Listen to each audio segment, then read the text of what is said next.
tonight's event. You take your friend?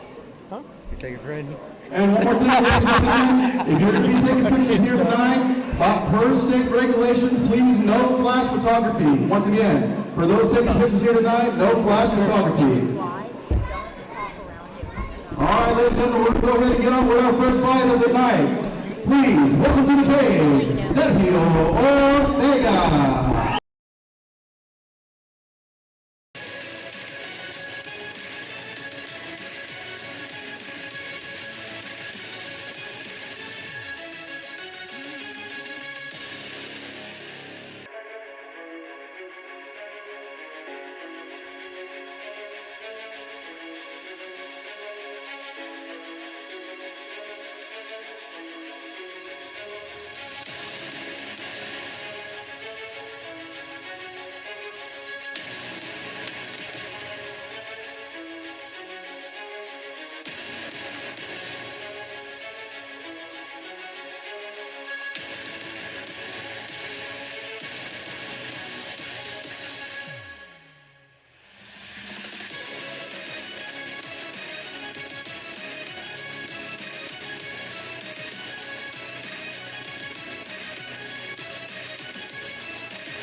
Next, please welcome Israel Salina.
April 29th, coming at you live from the Victoria Community Center Dome in Victoria, Texas.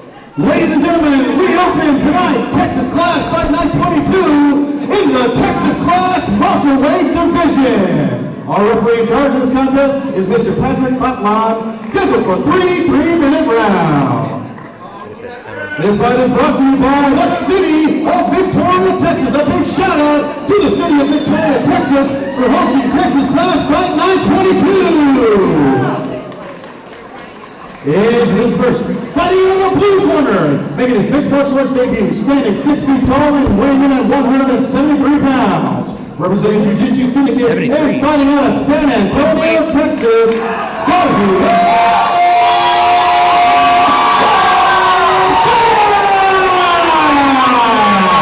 Sergio Ortega locked in.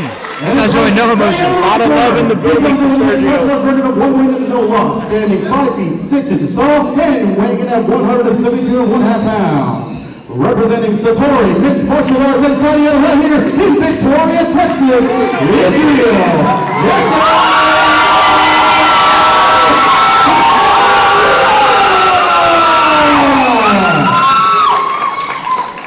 It's like a 50-50 here in the crowd. Selena's here as well. 50-50 in the crowd. 1-0 for Salinas, and we got a debut coming from Ortega. A lot of debuts on the card tonight. It's the first time I've seen it for like a regular fight. I've seen it mostly for title fights. All right, first fight of the night. First Coming at you round. live. Man, the environment here is something else. Texas Clash is really shown to be one of the most prestigious amateur shows in Texas. And here we go, starting out. Definitely First round, glove growing, touch. Growing. Oh, straight to it. No feeling out process. Everyone full force. They both want first round finishes. Very kick heavy approach from Salinas. Yeah, Big Salinas. right hand landed by Salinas.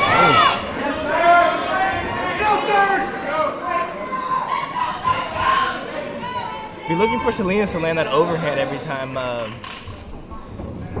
Or be looking for Ortega to land that overhand every time Salinas throws that front kick. And I believe that might be the third or fourth leg kick coming from Salinas. We'll see if those play a factor in the coming rounds. Nice kicks. These are very technical. Ortega's in on the shot. But this is where it gets interesting for a guy like Salinas. Ooh, nice body. First minute down.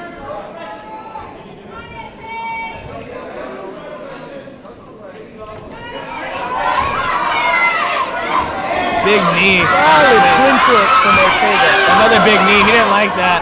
Beautiful. Yeah, Salinas need to start working on the inside, go for the underhook right there. There we go, turned him. Right, break it. Man, those knees are doing, not phasing him at least. Ortega just missed with a big overhead. But through all of that, the kicks aren't stopping for Salinas.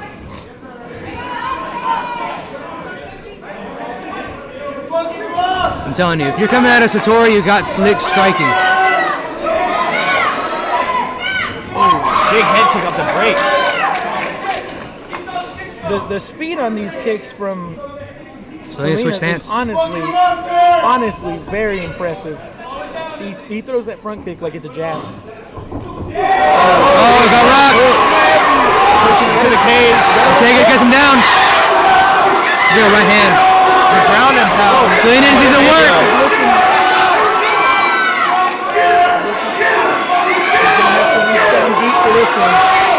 Salinas is pinned against the cage. He needs to start working against his underhook and start peeling him off of him.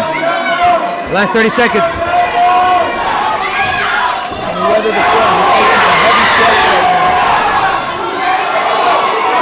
Let's see if Salinas can survive and recover. Possible submission of Ortega on the back.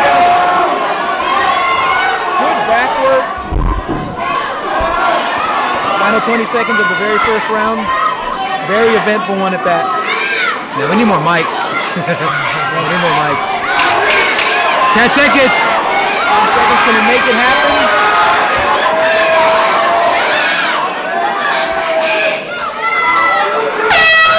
Safe finish to a very eventful first round. Yeah, he was working the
Start of the second round now. Salinas looks recovered. He looks back in there. And now a race to the center, if you will. More leg kicks. Again with the leg kicks. Oh! He drops him. Ortega's looking for the finish. Ortega looking for the finish. Got the drop. But Salinas is not out. He is not letting this one go.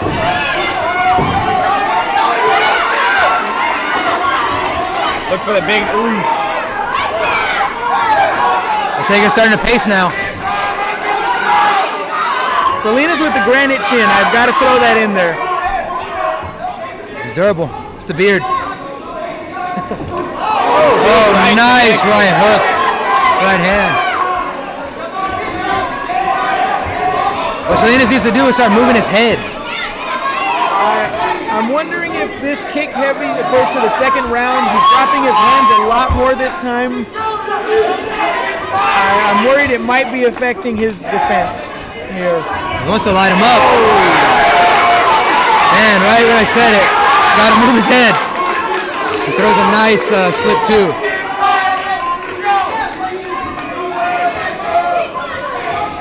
See, he's starting to try to parry.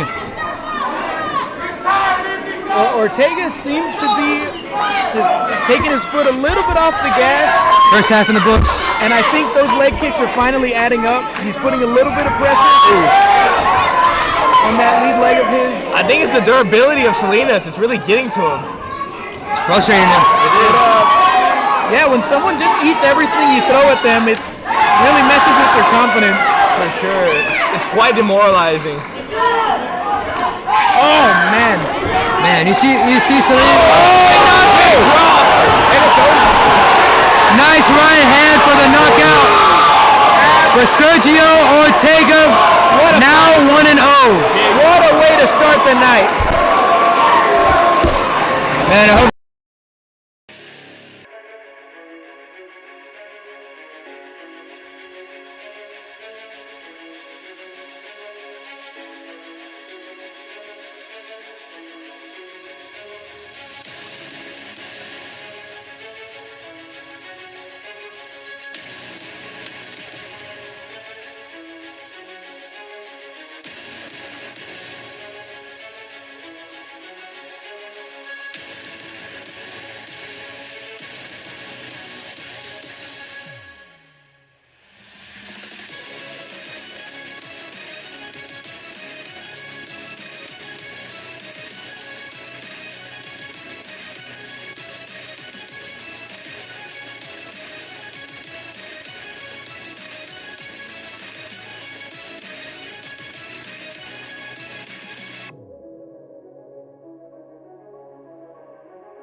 Some might say it's a must wait.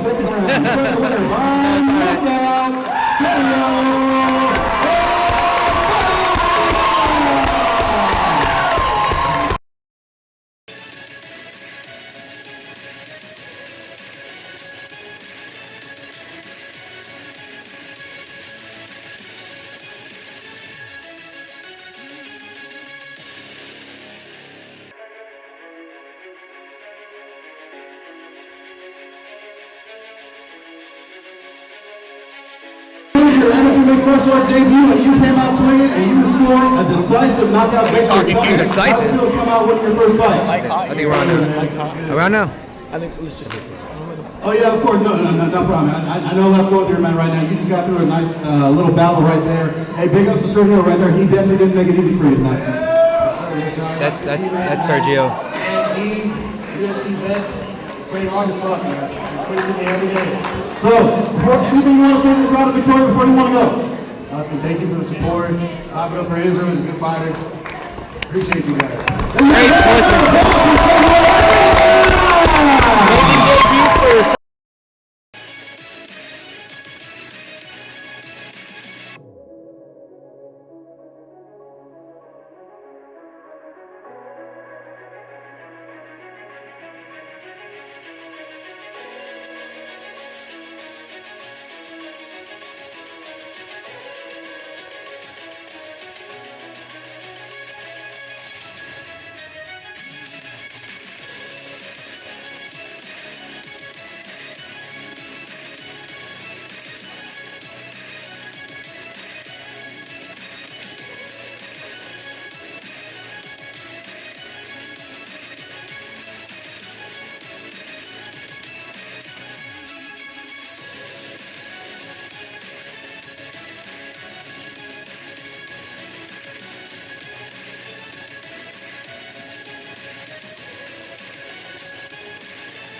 You have conversations in the mic. and then when it's on, it's like At Texas fluid. Class Fight Night 22, please welcome to the cage, Zach McCumber.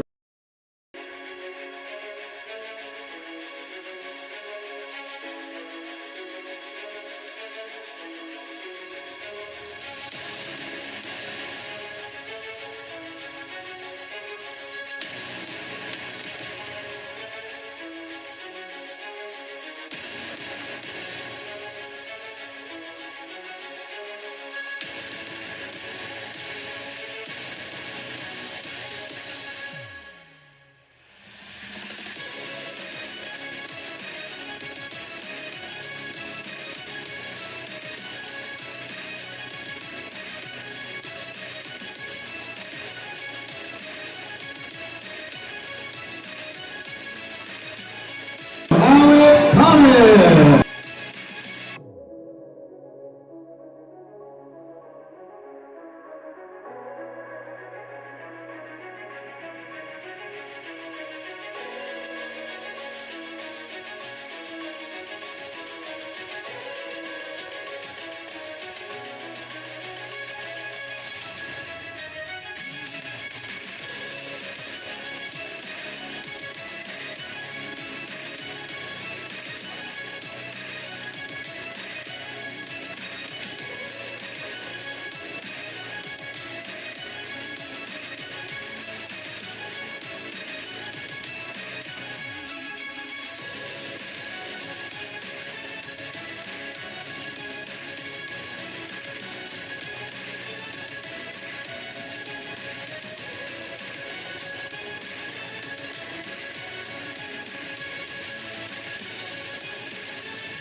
Texas Clash Fight Night 22 continues with a history-making battle right here in Victoria, Texas for the first time ever. This will be 3-minute rounds in the Texas Clash 21. Two debut guys, you don't really know what to expect. It's you can't really find much on the guys, so it's pretty interesting when they get matched up against each other. It's a pretty close matchup. 6'1", 6 foot. I feel like it just depends on who has better reach. Better reach, probably a little better head movement. Buddy in the blue corner. Both very long guys as well. Actually, Lanky. he's making his kickboxing debut, standing 61 inches tall and weighing in at 143 pounds. Representing Ohana Academy and fighting out of San Antonio, Texas, Zach I don't know if I'm speaking too soon, but just by looking at Zach, you can see a heavy Muay Thai stance. Buddy on the red corner. Excited to see how that And you don't get the nickname The Menace for no reason. What's his nickname? Representing Extreme Martial Arts and fighting out of New Braunfels, Texas, Alex. Now again, they're both making their debut, so they don't know what this feeling is. They don't know what to expect. I hope they've sparred hard, because that's totally, at a fight, they're coming at you 100%. Best of luck to both men. I like the gray gloves.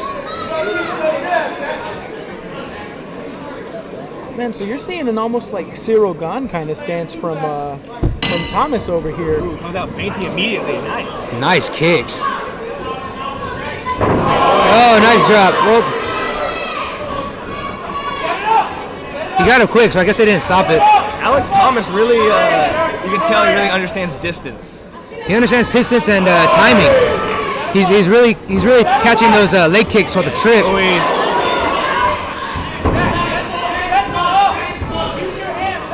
Both men putting out a ferocious pace in this very first round. I don't think anyone should blink. You can see Zach is really technical. He's trying to, oh, nice head kick.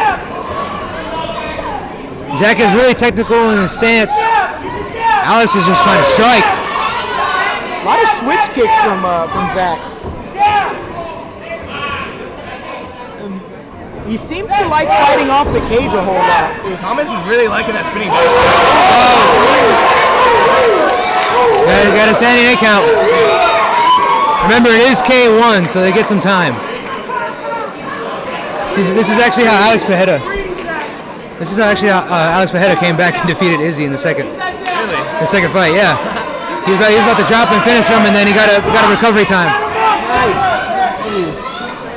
Alex needs to watch those head kicks. Thomas keeps dropping that lead hand of his. I'm wondering how that's going to play into this. He's dropping both hands. A lot of counters from Thomas as well. Zach is getting very close to the finish here. Oh, nice head kick. Alex needs to keep his hands up. Especially if Zach has a longer reach. Beautiful leg kick from Zach. It's the cheetah hair. It's starting to take over. It's the cheetah. It's the lineage. Coach is telling him to breathe. Relax. He's saying set your own pace. You don't want to rush and start making errors. This pace that they're putting on is almost unreal. This is good for a first K1 fight. Ooh, the head kick landed. Right hand immediately follows. Big right hand. Then the finish is coming shortly. Over. Stopped it. Congrats for Zach McCumbers. That looks like Max with that hair.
Ladies and gentlemen, the show starts up to this contest at 2 minutes and 21 seconds of the very first round. Declaring the winner by TKO, Zach the Menace. He literally had 9 seconds left to finish it.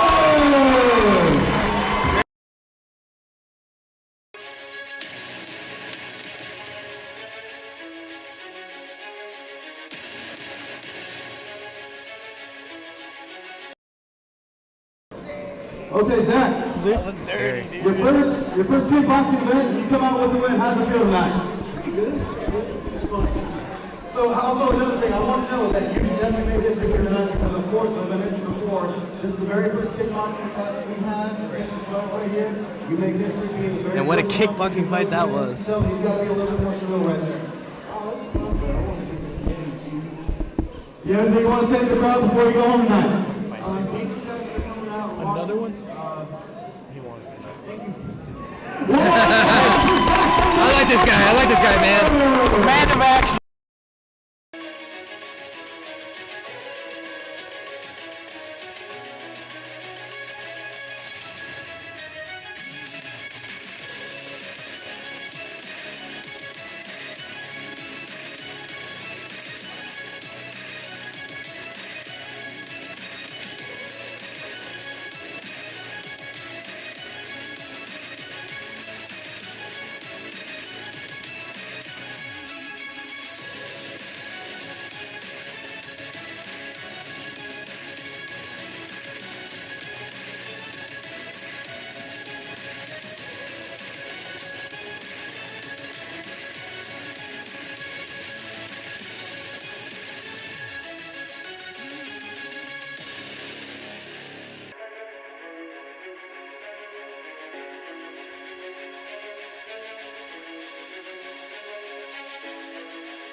All right, ladies and gentlemen, I hope you enjoyed that fight right here. We're going to roll on with our next contest right here. Does anyone have a pen? Does anyone have another pen? Please, welcome to the Doesn't strike me. game, Angel Moreno.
contest right here at Texas Clash Fight Night 22 in a 150-pound catchweight bout. Welterweight for Angel Moreno. 0-1 coming out of San Antonio Jiu-Jitsu Syndicate. And then Xavier Moreno, debut, also fighting at San Antonio from Ohana Academy Brooks. Winner gets the Moreno last name. Yeah, winner gets to carry on. Winner gets the other person's last name. Two finishes, both from the blue corner. Let's see what this third fight's looking like. It has been an action-packed night, and we are just steamrolling through this card. Yeah, red corner needs to come back and start putting some swag on it.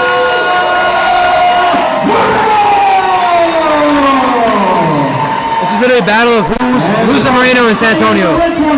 Also making his mixed martial arts debut, standing 5'9" Also, and weighing in at 150 pounds. Ohana's off to a good start tonight as well. They just came off a big kickboxing finish that last fight. That's true. we'll see because they have good jiu-jitsu. They have good jiu-jitsu, so we'll see how his game plan comes out. Pretty sure it's going to be grappling. We have yet to see a grappling heavy fight, and Other than the first one, not all it was to take him down. With a lot of jiu-jitsu gyms. So a lot of far, jiu-jitsu and gyms. Not a lot of grappling. All right, round one. Let's go. Round one.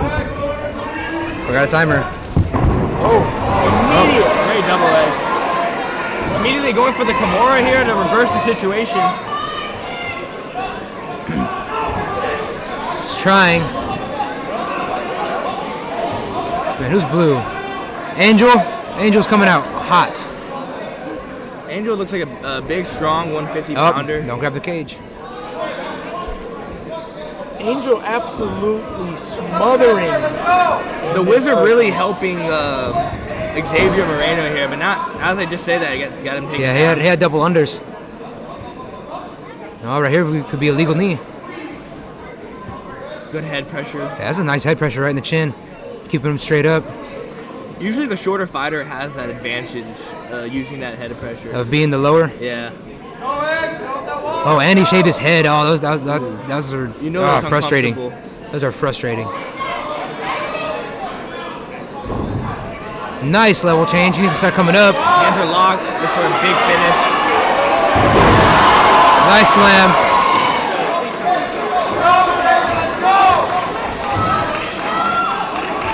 Great hip control. Angel He's gonna have to move, or the ref's on gonna his stop way this fight. I don't want to speak too soon, but Angel Moreno is absolutely laying heavy pressure in striking. He wants that win. He wants that win. It's just a battle for who's hungrier. And, Xavier just hasn't gotten to find his rhythm yet. They've... First half in the books. The story of this fight so far has been grappling heavy. And That's because you just mentioned it. that is. You're like, oh man, there's no grappling heavy matches. But That's can we all there talk is. about the wrestling pedigree of Angel Moreno? Yeah. Big 3 takedowns. Yeah. Let's see if Xavier. We finally have some separation. He looks like he's got his wits about him. Yeah, but Angel could be tired from all that grappling. You're right. He does look a little fatigued. He is pretty built. He is pretty built, and it takes a lot of oxygen to fuel those muscles. Oh, Come back! Come back! Absolutely eventful first round. I think Xavier can come back if he has some extra cardio. Angel Moreno is also looking to wipe. Xavier, Last 30 seconds. he should be looking for separation and land some more strikes from the outside. Maybe switch off the cage. Go back to those doubles. I would say maybe work the body as well. Break and work the body a bit. Some clinch knees. This last 10 seconds, just grind him out. That's what it's looking like here.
Very interesting strategy from both of these guys. Xavier's looking relaxed. Angel's heavy breathing.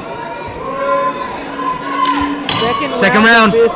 Angel Moreno definitely took round 1, but the fatigue is starting to set in. When they say styles make fights, this is a prime example of that. The Heavy leg kick from the rear side of Xavier switching stances. Xavier can switch stances. Look at him switching back and forth. He's got to stuff the takedown to win this fight. Xavier needs to give those hands up though. And you can see. Oh, big left hook. He doesn't like it. He should be looking for uppercuts. Look at that uppercut, nice. Circle off the cage. Oh, and he runs. Oh, Matt Hughes. Oh, goodness. These boys are fighting in here tonight. Look at the blood. The blood is pouring on. They are wearing each other at this point. He needs to kick that foot down, get off that single leg. Start sprawling the hips. I wonder what kind of confidence Angel has in his Angel's very his relaxed. cardio. He's very relaxed. And he seems to have confidence in his cardio because he is not taking his foot off the gas. He is pushing a ridiculous pace. If he can do something for you, if he can do something to you, he's going to try it. And it is showing right here, right now. He has some good takedown defense. But Xavier's Right having now. his moments, and he's having bigger moments. He's landing big shots when he has separation. The striking exchanges, he's absolutely winning. But First half of the second round. This is, mind you, this is his debut.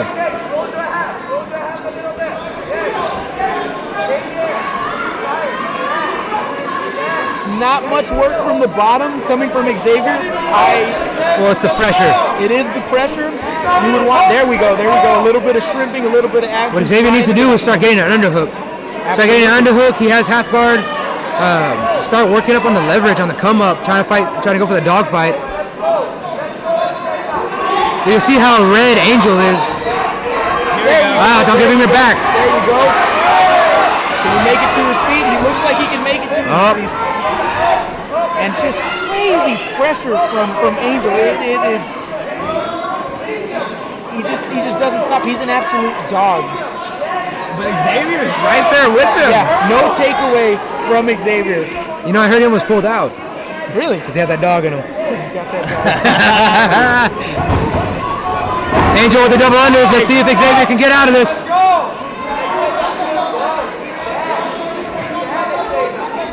I think if it goes to a third round, I'm really wondering if Angel has the same. Last 10 in seconds. the third round. Xavier can make something happen. He's proven it time and time again, but Angel is going to need changes.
He kind of reminds me of Ilir Latifi. Very stocky build, wrestling, heavy approach. Are we going to see a finish in this third round? I hope so. Even a decision. Just Angel Moreno starting Angel was to very win close this to fight. getting finished. Oh, big leg kick. wow. Absolutely. Exchanging crosses. Brutal leg kick. Oh, God, hurt him. He hurt him. Xavier doing well. Nice going Keeping forward. himself off the cage. He's using the pressure to keep himself away from the cage. But Angel, Nice underhooks. You should be looking for hip tosses and getting that underhook back. Yeah, if you're getting these double unders, you gotta start changing level. if you're Xavier, your first thought is just getting off the cage. I don't know what other things he would want. What do you have to say, Jason? He needs to start getting these underhooks. He needs to stop striking at the body, start getting some underhooks, getting some leverage, and trying to flip him over. Because he's just square on the cage, and that's what happens. And Angel is feeling a lot of the strikes he's throwing at him. He really is. Xavier is throwing. Yeah, he almost got finished in the second. A lot of power, a lot of ferocity. Everything he's throwing it hurts. And he's doing a great job at that in these exchanges, but he just doesn't have as many opportunities. No, because Angel's putting that pressure on him. Exactly. I will say Angel does look like the bigger fighter in there too. It's a catch weight, so he probably couldn't have made the 45. You know what I mean?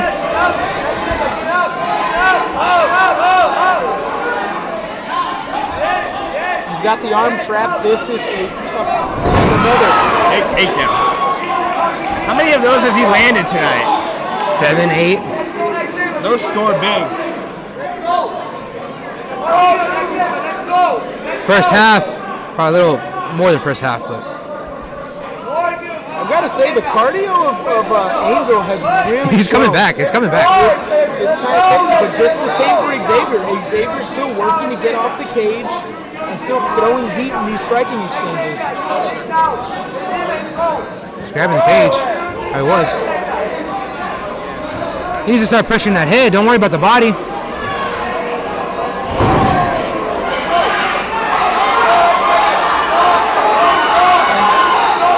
The ref might stop it. This might be a stoppage. We're gonna put the feet on the hips and kick off. 30 seconds. 30 seconds, possible decision. An absolute barn burner of a fight, I will say. Tremendous heart from both fighters. Man, you just put a little spell on it. Oh man, there's no grappling matches. more wrestling. What happened? He's asking for it. Yeah. Last 10 seconds of an amazing fight. Decision.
Split for Angel, I say.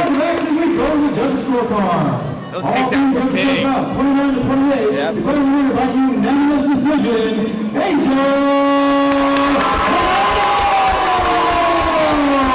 Two different styles though, dude. A little bit more cardio, he gets that finish, I think. Yeah. That was a great fight. On the feet, at least. That was an amazing fight. Yeah, and if he made the 45,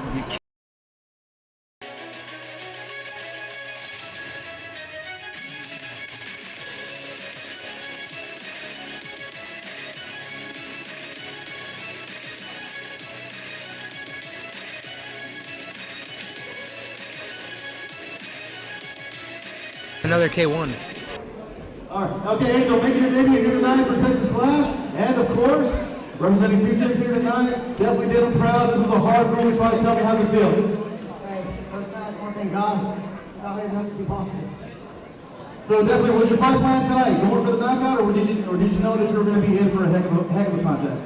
My style is more like a the bead pressure, beats the cage, and we'll fuck you when you like to talk. So that's where I got him. Try to listen to my coaches.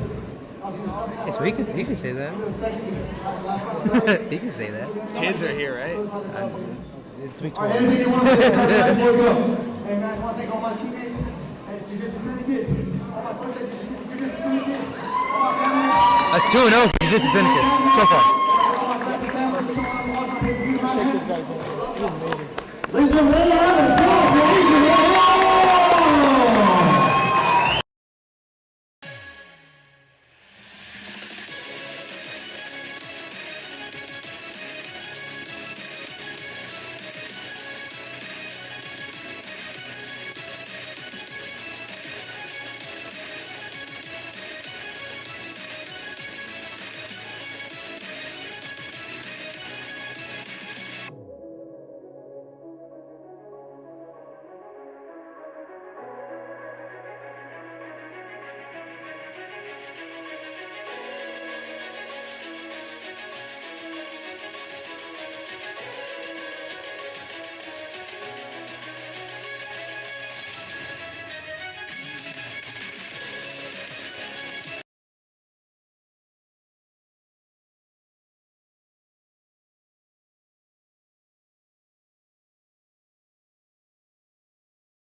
Wrestling.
continues in the Texas Class Grade 1 middleweight Fight division. of the night. Our referee in charge, Mr. Patrick Patman, and is scheduled for three 3-minute rounds. Three This fight is 3-minute brought to you by our friends and Victoria's own Topper Scrap Entertainment.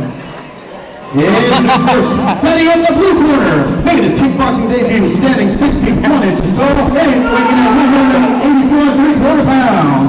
Representing White Tiger Muay Thai, and fighting out of Houston, Texas, Paul the Pharaoh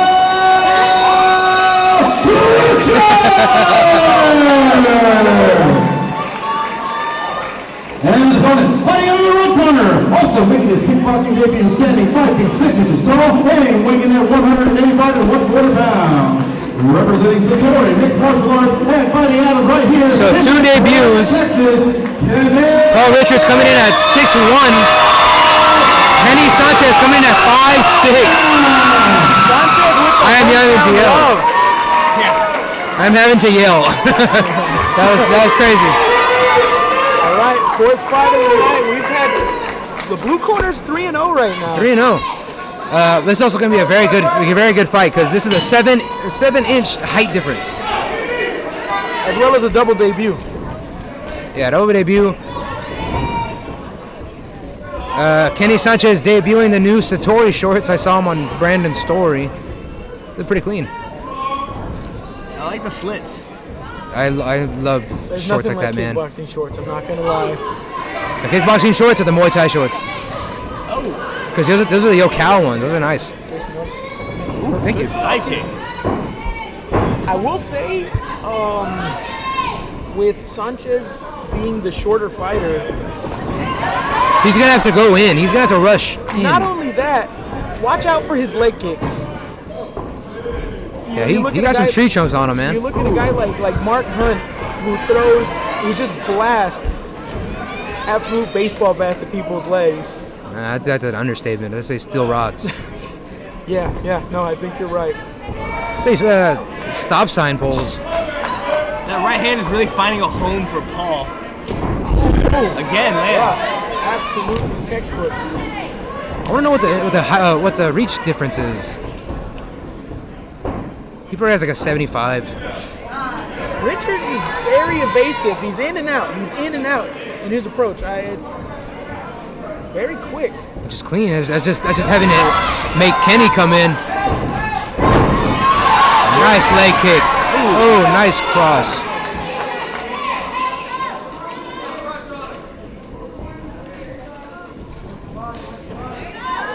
Richards looking uncomfortable. Kenny definitely working off some counters right now. Man, as a shorter fighter, you're gonna have to. I will say this, there is with the height difference that we have, the defense definitely is a major factor. Another thing is that he's fighting with his mouth open already. I was just about to say that, yeah.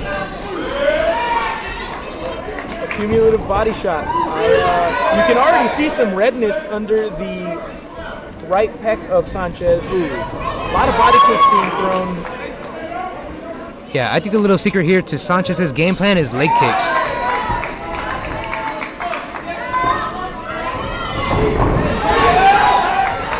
He's definitely going to have to get something more offensive going because Paul is not respecting that those attacks. Last 30 seconds.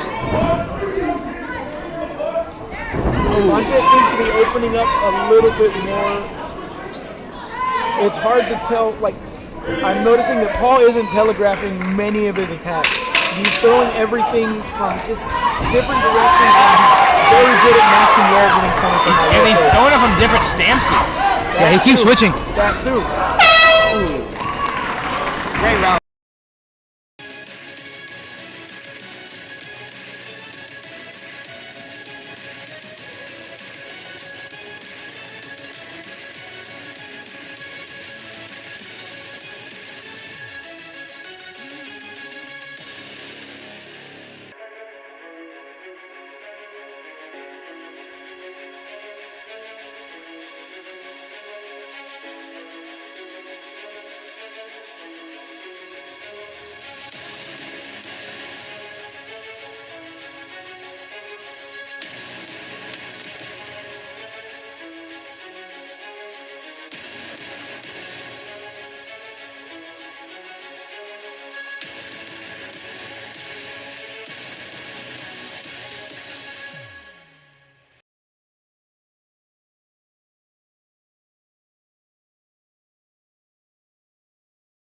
They're keeping us busy. All right, start of the second round, about to come up. I think it's the dome feel. It's like there's some. It's like we're in a It's like an arena. Yeah. It's like an arena. Now Start of the second round. 3. Let's see if Sanchez can adjust here, start working off some counters and start throwing some leg kicks. Both fighters straight to the center. Paul with a stiff jab. I will say, Sanchez is making, he has some great head movement. He's definitely trying to keep his head on a swivel, not trying to stay still too much. But then once he gets in that striking range, he does tend to stop moving his head.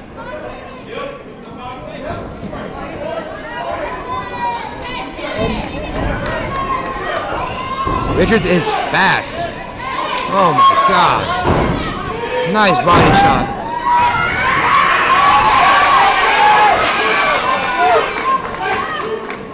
I want to know how long Richards has been training. Because he's very comfortable here. And he is very much a Muay Thai stance, but It's his own stance. it doesn't look like It's not like a Zagat from it's Street not like a Fighter. Rod Tang. Yeah, yes. It's not like a kind of Rod Tang You're or not Sanchai kind of stance. Just light on the front foot, none of the front foot tapping as well. His hands are like a boxer almost, versus having the elbows high. Walking him down here. He is keeping his chin up though. He is. Like that. I really like how Paul Richards, you can tell his right hand's his power hand, but when he switches stances, his jab becomes his power hand. Nice. Putting on the pressure. Standing 8 count, yeah? Standing 8 count. 4, 5, 6, 7, 8. Let's get it. Step forward. And it continues. I will say, with Kenny Sanchez being a bit small for the middleweight weight class, to maybe explore fighting at welterweight, I don't know. Does anybody think anything on that? Yeah. Take some time though. Yeah, absolutely. Like I'm only 2 inches taller than him, and I fight at middleweight MMA. That's true. Think about it like that. That is true.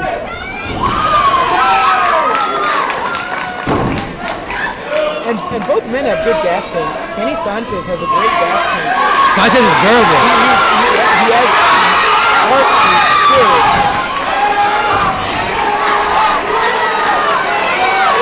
But it's just the frustration of such a height difference. I want to see more knees from Paul. And it's hard. It's hard. Nice little play at the end.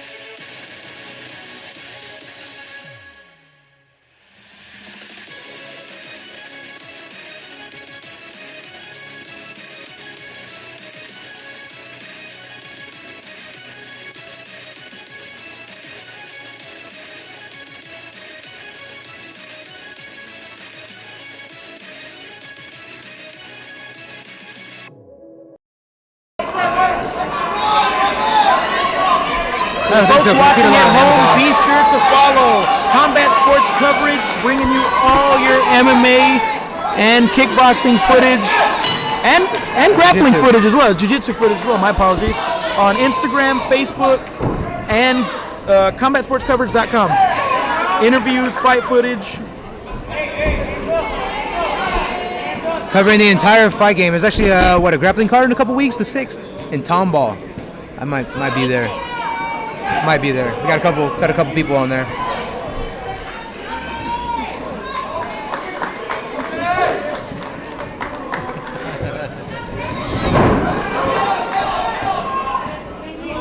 Now it's starting to get a little more technical, trying to time each other's striking in this third round. Not only that, I will say even a preservation of each other's gas tanks. That's the third round. They could just empty it. Sometimes it is just the case. Sometimes you got to be like Max Holloway and Ricardo Lamas and throw it down in the middle. You have the mindset of what are you saving it for? What are you saving it for? Just dump it. It's like a tank of Nas. Oh, nice leg kick. Filthy. Heavy leg kick. Kenny needs to start breathing through his nose or something. His mouth is open. His mouthpiece keeps coming out, and I'm really worried about it.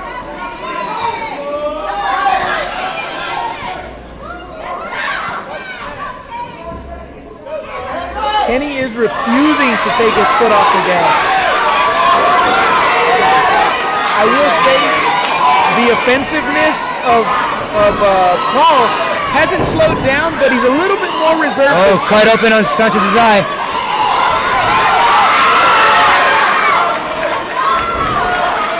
You should have threw that.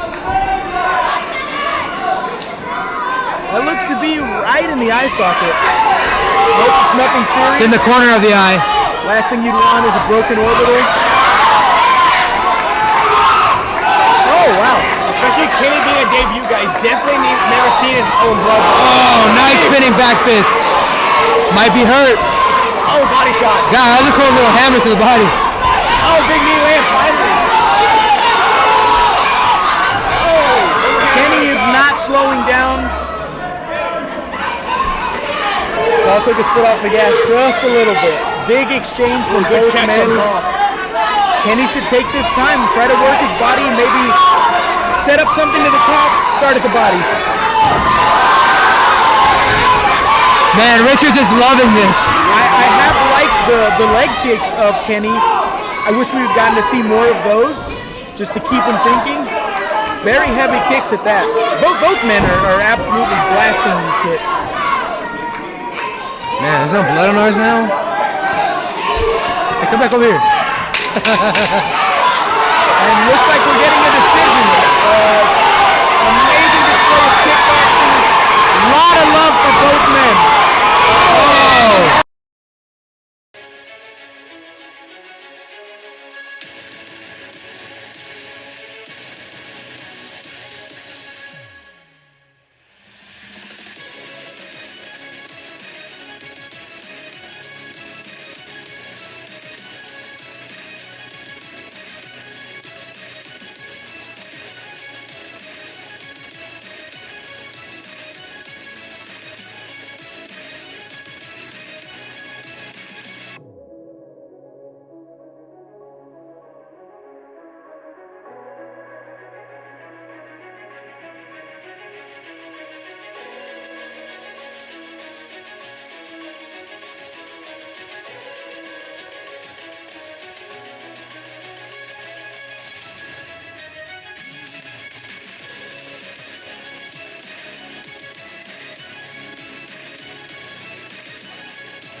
And after 3 rounds of action, we go to the judges' scorecards. Judge Ray's combo scores about 30 to 26. Judge Lee scores about 30 to 27. And Judge Jim Calvin scores about 30 to 27, declaring the winner by unanimous decision, Paul Rafael Richards!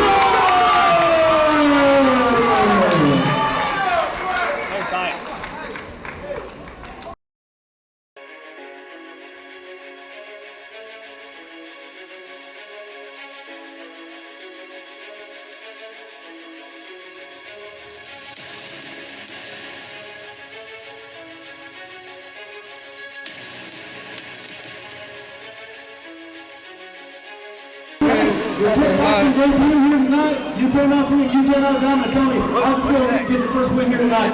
MMA featherweight. Both debuts. Alright. I'll be back. I want to watch that. So one question that I'm going to ask, taking your interview, the Pharaoh, where'd you come up with that name? Damn, I'm sore, dude. It worked out yesterday. Oh, shit, I think we're on. Together, we do things as great as possible. We can change the world. Well, you definitely felt like a pharaoh here tonight, felt like a king. Anything you want to say to God before you get home tonight? Thank y'all so much for this event. Thank you for, you know what I'm saying, giving us a chance to express our greatness. There's not a lot of kickboxing down here. A lot of people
Steven Alexander debuted out of Houston, Texas, fighting at a Next Level Training Center versus Isaiah Zavala, debuted from Laredo, Texas, fighting out of Laredo Kickboxing Academy. Two debut fighters. It's going to be an interesting matchup. Introduce first, fighting out of the blue corner, making his mixed martial arts debut standing fight. It's always fun to watch two debut fighters fight against each other. Representing next level mixed martial arts. They're both really trying to prove a point here. I'll hold it.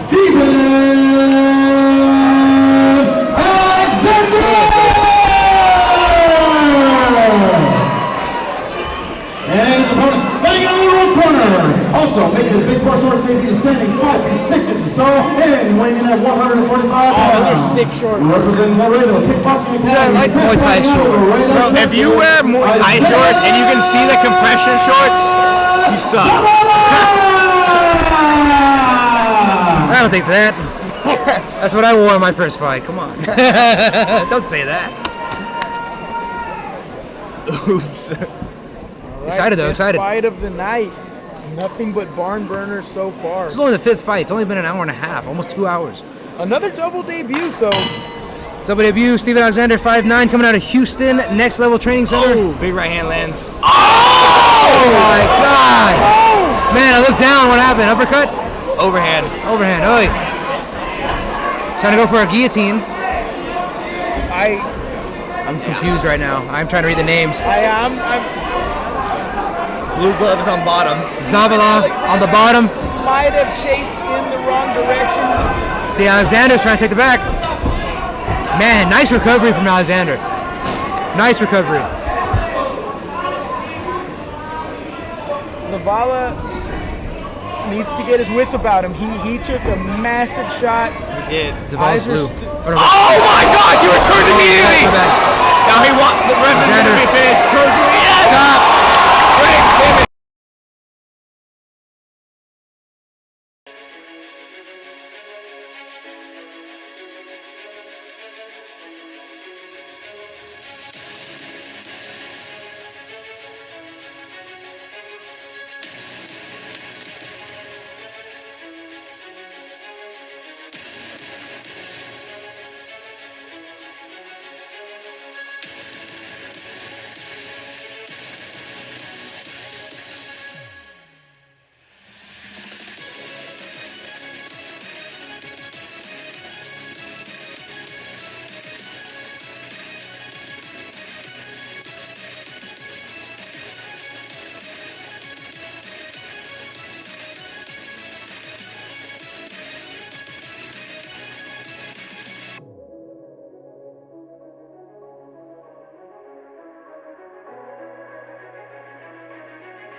Of the very first round. That was 50 seconds of action. That's crazy. Isaiah. They were all over the place. That's one of those fights that you can't beat yourself up over. No. If you lost that, you get right back. A crazy A lot of situations. So Isaiah, maybe here at Texas Clash here tonight. And whoever landed, the strongest was going to get that victory.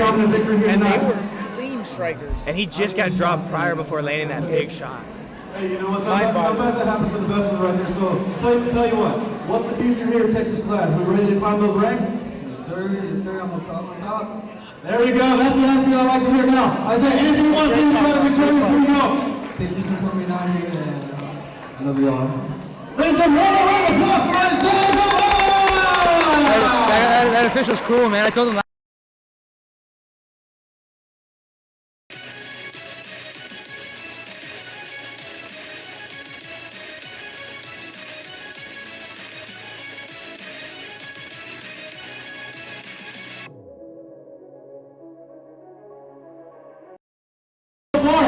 My God. Only the 6th fight. Almost halfway. Love the energy here in Victoria. We will roll on to the next contest. Intermission.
That's a good game right there.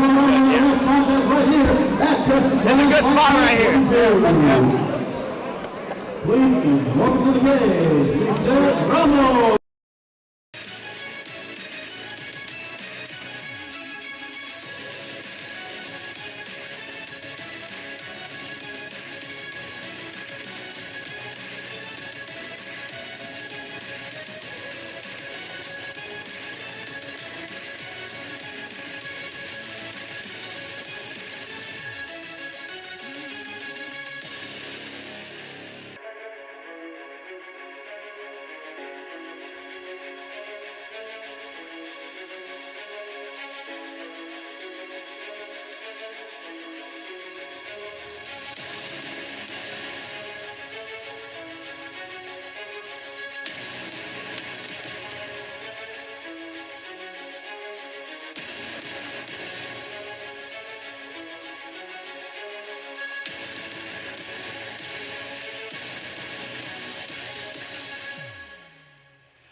Ladies and gentlemen, Texas class by 922. Nightmare Striking Academy shorts. They're combat cooker. Yeah, they are fire. Scheduled for 3 3-minute rounds. Our referee in charge of this contest is Joe Solis. Nightmare Striking Academy is just such a cool name. The city of Victoria, Well, Texas. it's after Jacob Nightmare. By 922. Scared the boy on that one. I said scared the boy on that one. Got me earlier. Yeah. Texas, Lisette. I'm the wild card guy. Say random stuff. The best thing. Fighters. Yeah. So if y'all say anything, And her opponent, fighting out of the red corner, also making her kickboxing debut, standing 5'8", 200. Whatever happened to America? Whatever happened to America? Representing Nightmare Striking Academy and fighting out of right here, out of Victoria, Texas,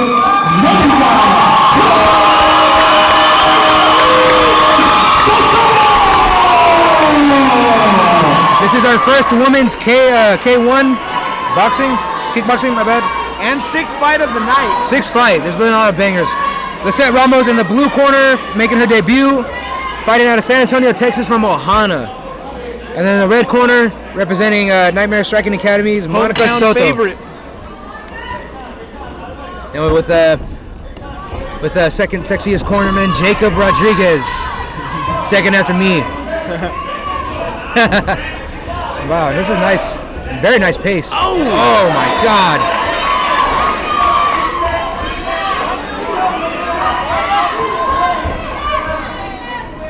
They're standing right in punching range, just exchanging leather. They are not letting any distance in between them. Every fight seems to just want to continue the same hype of the fight before it. We have not lost any It's a card of steam. bangers. What do you can't be out here boring. It's hard to. Man, I was so excited for this fight. I haven't even started a timer.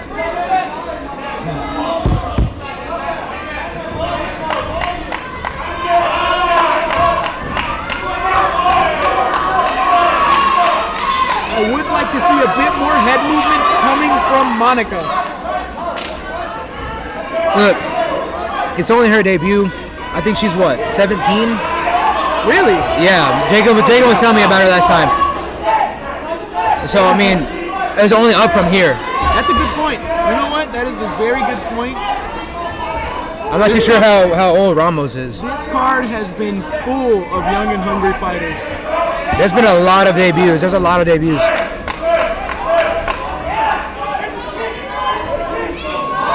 Monica really likes her pawing jab. She's definitely using it as a setup for her cross. And she's definitely flicking her rear leg off a lot. Good amount of feints.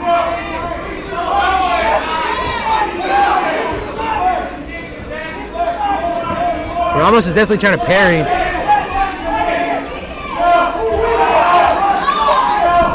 Solid leg kicks from the lead and rear legs of, forgive me, Lizette Ramos. Yeah, and Monica's really displaying great cage control.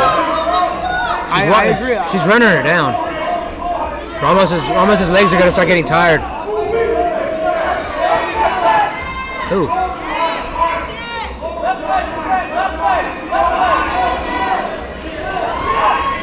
I will say Ramos stands more like a boxer when it comes to striking. Nothing super straight. Monica seems to be throwing a lot of straight punches. She seems to be the longer fighter. Longer fighter she is. She's taller. Well, I also mean in the sense of the way she punches too. Yeah. A lot of crosses, a lot of 1-2s, and last 10 seconds of a very active first round.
Okay, now Round 2 of a possible 3.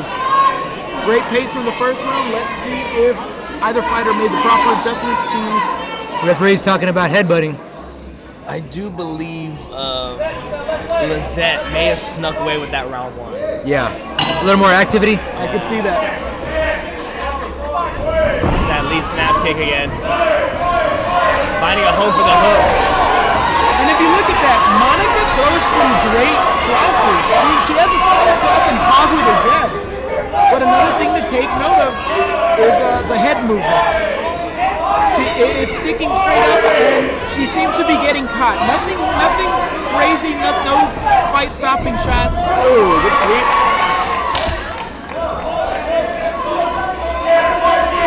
I think Monica can very benefit from some uppercuts. I will say Lizette has some great shoulder work. A lot of good rolls, a lot of good movement, not telegraphing every single punch. Yeah, but she keeps her chin up. It's kind of like she's looking up to Monica.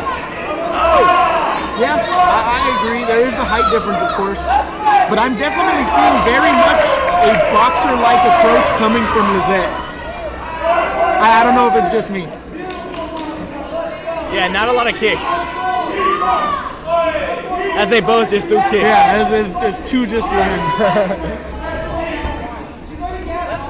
This is why it's hard for me to call striking. Yeah. I'm a heavy grappler. Inside right.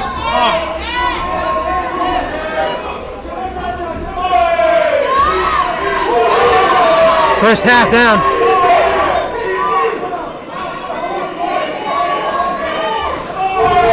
Monica's having some trouble staying in there mentally.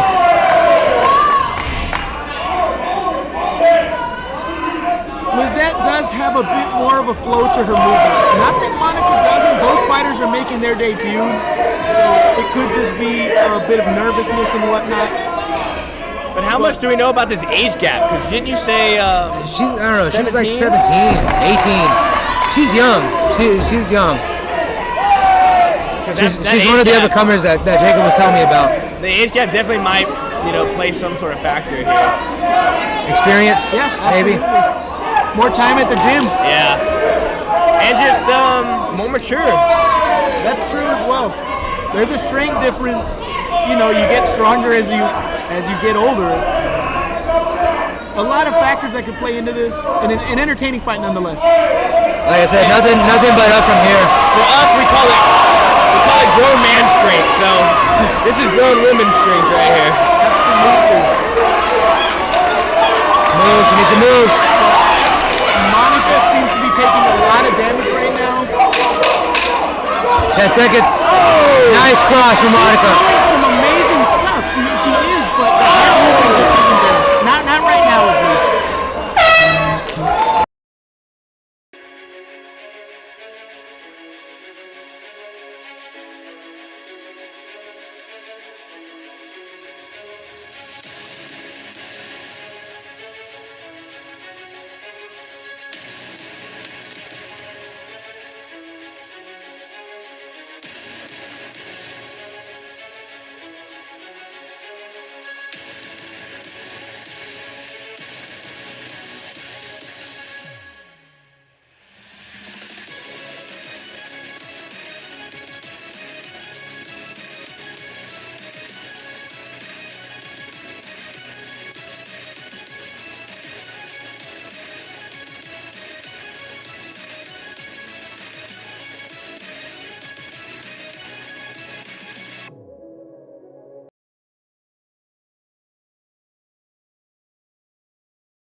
The ref is a fan of the ring girl. Check off the list. Third and final round of what's been a great display of two young fighters. Of flurries. And flurries as well, yes. Oh.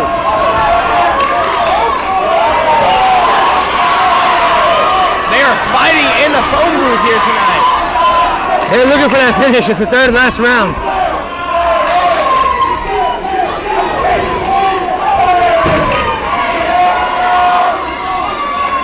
Ramos' corner, very Muay Thai. I don't know if y'all have ever heard Muay Thai fighters fight, where they do the oi, when they throw punches. It's weird, but it's the culture of Muay Thai. You see it? You hear him? The lead leg of Monica is looking a bit red. She's taking a good amount of kicks. Hasn't checked many. I don't think I've seen her check a kick this yet. She's checked one, probably. You hear the corner though? Watch when she lands. When Ramos lands, watch.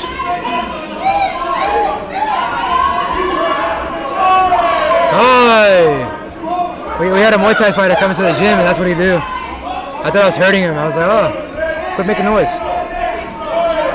Yeah, the noises are pretty funny. I understand the point of it. Just to breathe. I do notice Lizette is working her angles a lot more. She has a little more better angles. She's definitely nice connected. The shots aren't coming straight out in front of her, and it's constantly making Monica think. Yeah, I want to see Lizette set something up, because she is landing a lot, but they're just kind of blurry. I think a classic kickboxing combo is a 1-2 to the rear, to the rear body kick. Yeah. Something as textbook as that. It's a classic, a simple one, but very effective. You always get them you always keep them thinking when you're throwing from the same side. If you throw across and then a rear leg, that's worrying. And not even that, the levels too. Like you don't want to throw Last minute 3 multiple strikes on the same level. Of course. They call those, like if you're doing a 1-1-2 and you miss the 2 on purpose, the throwaway punch. A throwaway punch. They call it a throwaway punch so you can set something up. That is my first time hearing that, so shout out Jason. This has been a very solid fight from both fighters. Good takeaways. Watching the footage, both fighters have a lot to learn about themselves. And as you said, it's only a nice body kick. Oh, nice right hook. See if Monica can stay in it for the next 20 seconds. She's really letting it go. Monica needs to start teeing off. 10 seconds. We haven't seen any uppercuts from either fighter, I feel. Nice little clip. There's been plenty of opportunities for sneaky shots, and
Other conversations. I'm telling you, this is a conversation. yeah, it is a go. You're not reading. Alright, what's the call on this one? After 3 rounds of action, we go on to the scorecard. All 33 judges scored about 30-27. Declare the winner by unanimous decision. Lizette Rambo!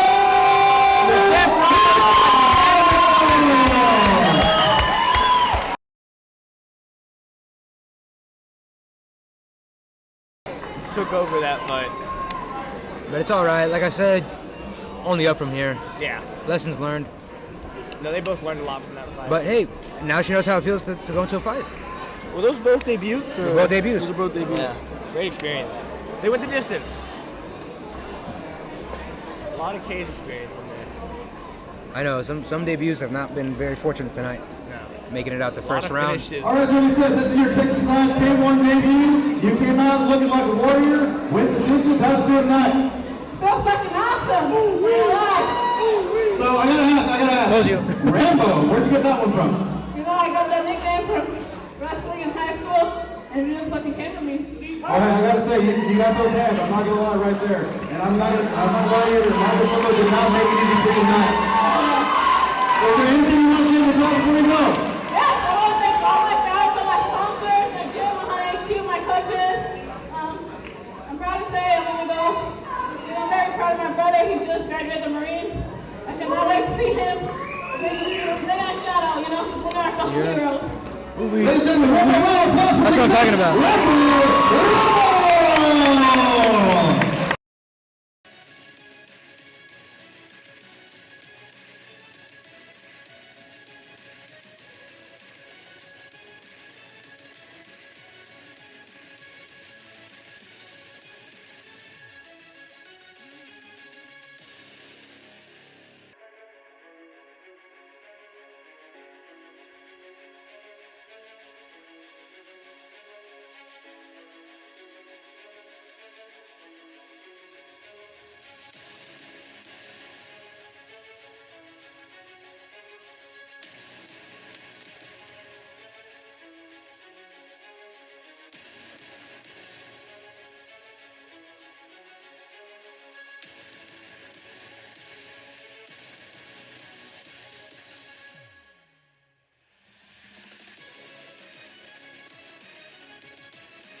welcome Cameron Gould.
Josh Cannon versus Cameron Gould. What a matchup we have here tonight. Not only that, we're halfway through our card, and there's been nothing but action tonight. I will say, Cameron's background, I know he's coming from a collegiate football background, so be looking for a very athletic start for Cameron Gould. I don't know too much about Josh Cannon, but he looks like a very athletic fighter here tonight, so I'm really interested in this matchup. What do you think about this? We got some big boys in the game. Oh yeah. That's what I think right now. Big boys. Don't blink. Bigger than me. So this is your weight class, correct? This is my division. This is your division. So this is a great seat in the house for you to kind of watch and see what potential matchups for you. Mixed martial arts team standing 6 feet tall and weighing in at 184 pounds. Representing high-tech mixed martial arts and fighting out of Austin, Texas by way. A lot of tension. Cameron Gould coming out of high-tech MMA. A good camp out of Austin, Texas. I believe they just got started a couple months ago. Very eager to see how he performs tonight. Josh Cannon Man, looking tension, to add, eye contact. Josh Cannon looking to Rubbing. make it 2-0, and Cameron Gould looking to make it 1-0. First debut, wants to make a statement. See what goes on, because they're both persistent. Very, and like I said, man, Cameron was like his top 5 athletes for his football in college. Good start with leg kicks. And Josh Cannon talking. Josh Cannon very vocal. Cannon has A fast start for Josh. You see, good scramble for Cannon. An armbar tip, and he comes back up. Back to the takedown, and he immediately goes right back to his feet. He uses the cage. grappling heavy approach from Cannon. My goodness. See what he did his last fight. Josh Cannon on the back now. We have one hook in. He's going for the choke. Cam turns, faces him. Great situation here for both of these boys.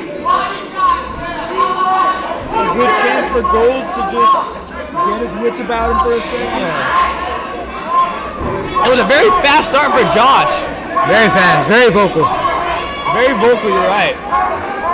Let's see if he continues to have that same attitude in this fight. You know, he didn't make it out the first round. His last fight, correct? Yeah, Cannon didn't make it out the first round last time. I think he's already a lot longer in this fight than he was in his last fight. I think so. Cam really showing good cage defense. Yeah, let's talk about that takedown defense by Cameron. Well, look at the rockstar stance. His legs are really wide here, so it's really hard to lock your hands here to get your hands gripped. He has double unders. Man, just imagine if this panel fell. Fuck. And he's putting all the weight on him here. Josh's head is deep in there. He's really carrying all of Cam's weight here.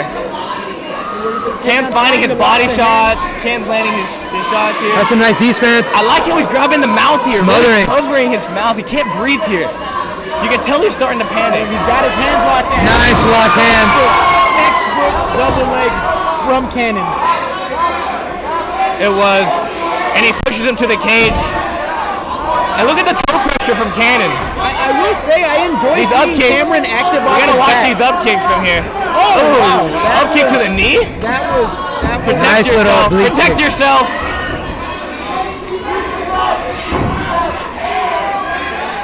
Cam wall walking up the cage and see if he uses this to maybe create a scramble? Yes, he does. It's really good to see Cameron not just accept the position he's in and stay. Oh, standing guillotine attempt. And he immediately lets go. We have the 100%.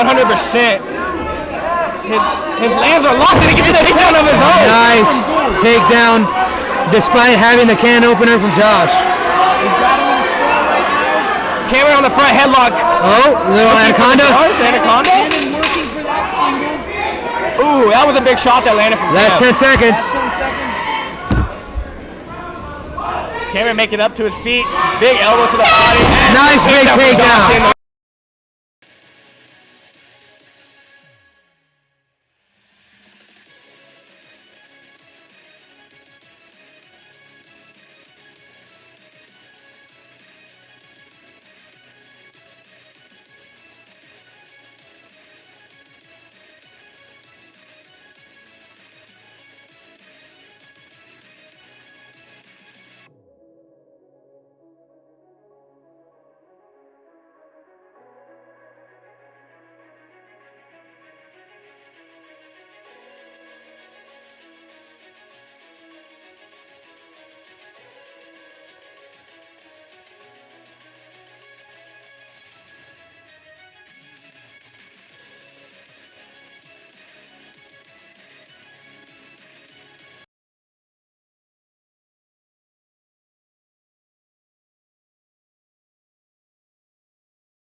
Round 2 of a possible 3.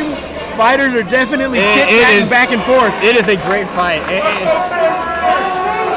Syndicate MMA versus high-tech MMA. We have Cody Hofstadter and Jake Christensen in the quarter of Cam. Cam really almost landed that left hook. Let's see if the pace from Josh Cannon starts to slow down here. Cam's really keeping that pressure forward.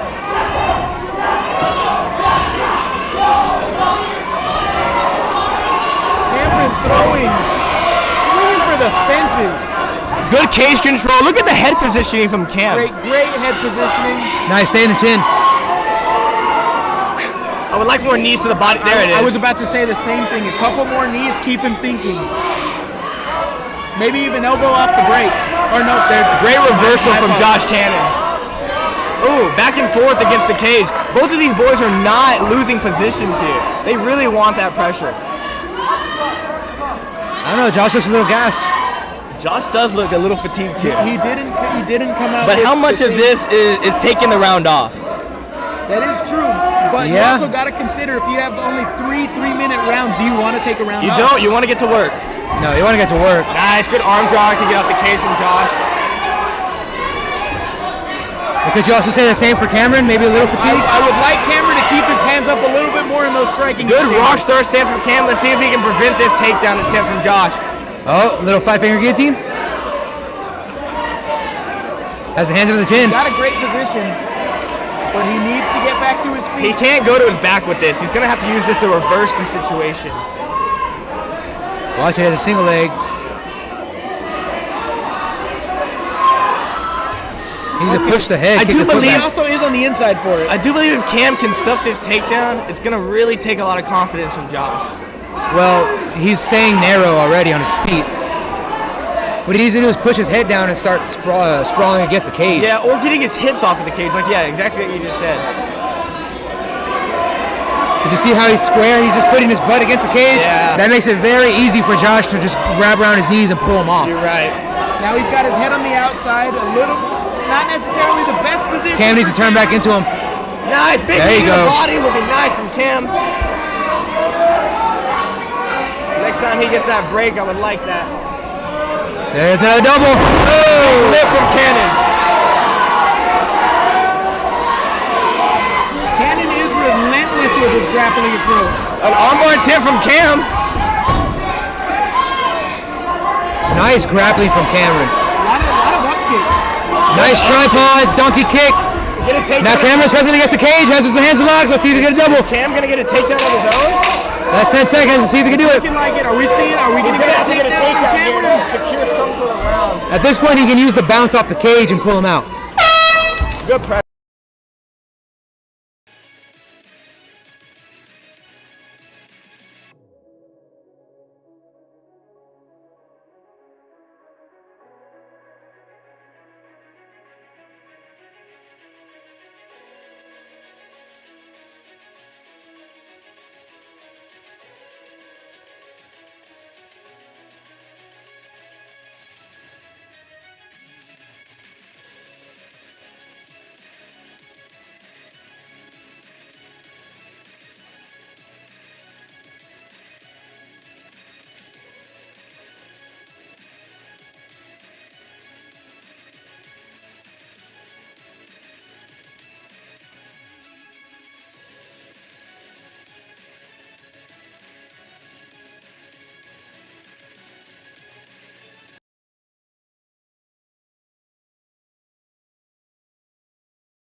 Round 3. Round 3. What's the ref saying?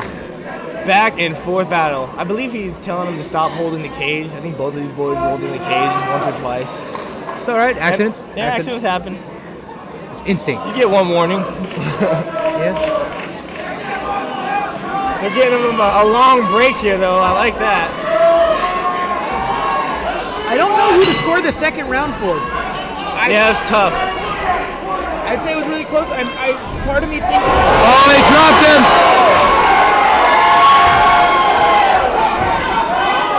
He's going to have to get his feet on the hips and kick off here. He's going to have to get to his feet. He can't take too many more of these. He's just so sprawling. Ref stops it.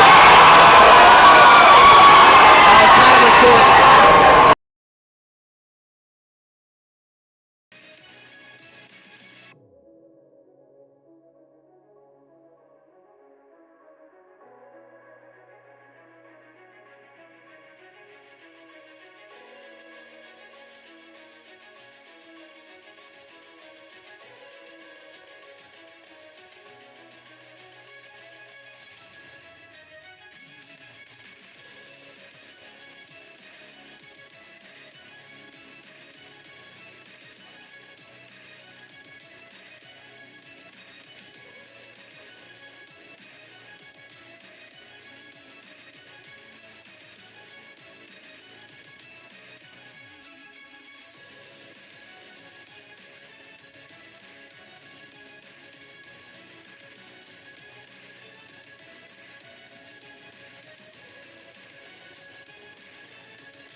Stopping this contest at 21 seconds of the third round. Declaring the winner by TKO, John.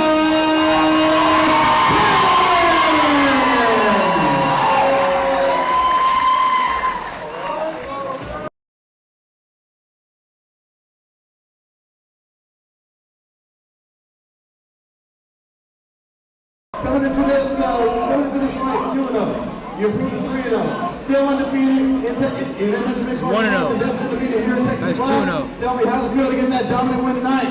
Great, it's had to do something because we're not going to have confidence in my knees. It feels good though. Well, I gotta say though, I gotta say, Cameron did not make it easy for you tonight. Went to the third round. Looked like it was about to go the distance, but you pulled it out right at the end. I don't care about that. He just got his ass knocked out. I'm done. Josh, anything you want to say to that for you? Yeah. Thank my coaches, my team, and my entire family.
with our next bout at Texas Class Fight Night 22 in a 120-pound. Another K1 fight at 120 pounds catch weight.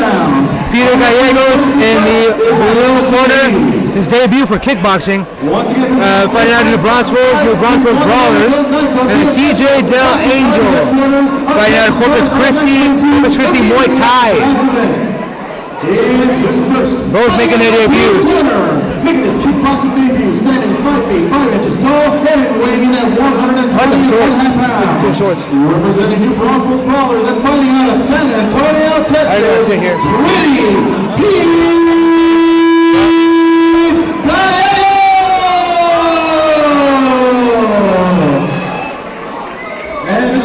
fighting out of the red corner, also making his kickboxing debut, standing 5 feet 7 inches tall and weighing in at 120.25 pounds. Representing KO Sports and fighting out of Corpus Christi, Texas,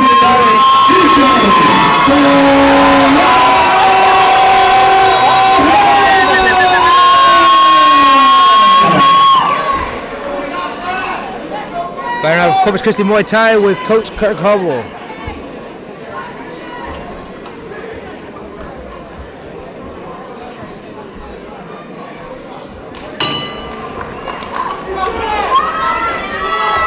Coming out hot.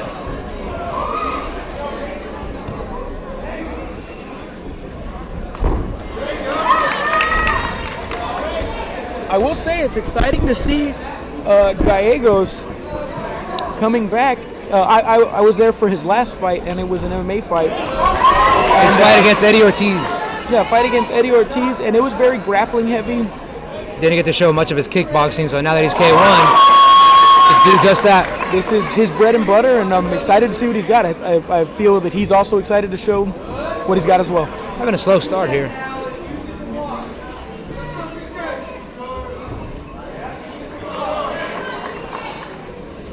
Pete just kind of brushing it off.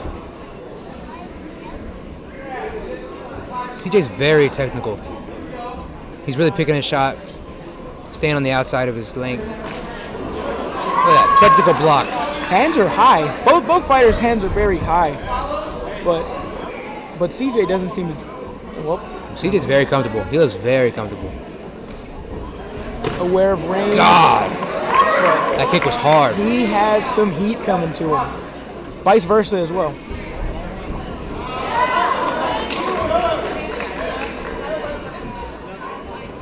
I wonder how old CJ is.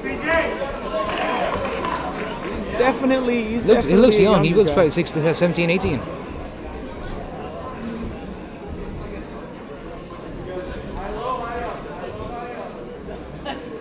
A little bit of redness on the face of, on the nose of Gallegos already. And he does seem to be a little stuffed, if that makes sense. I don't know. What? Sinusly? Yeah, like just he's been hit in the nose a couple times, and it's starting to take effect. And that's all I mean. CJ's using his length really. Ooh, nice knee. Wow. Wasn't reinforced. Oh, nice leg kick. Absolutely. That hurt Peter. That hurt Pete. When you're first learning how to kick, they always tell you, kick as if you're kicking through the leg, and it looked just like that. I took it to his other leg too.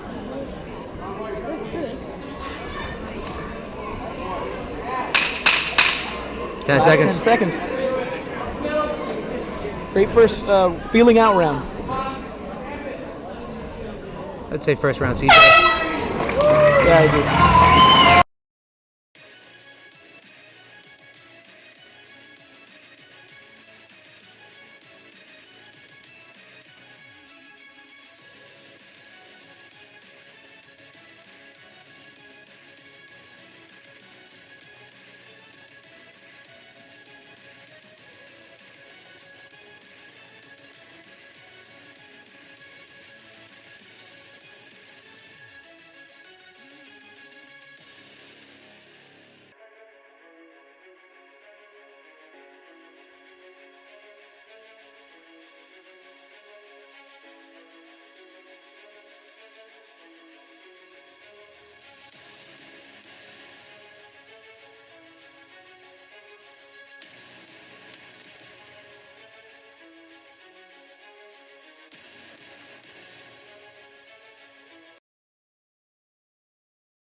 Round 2. Round 2, CJ's looking good.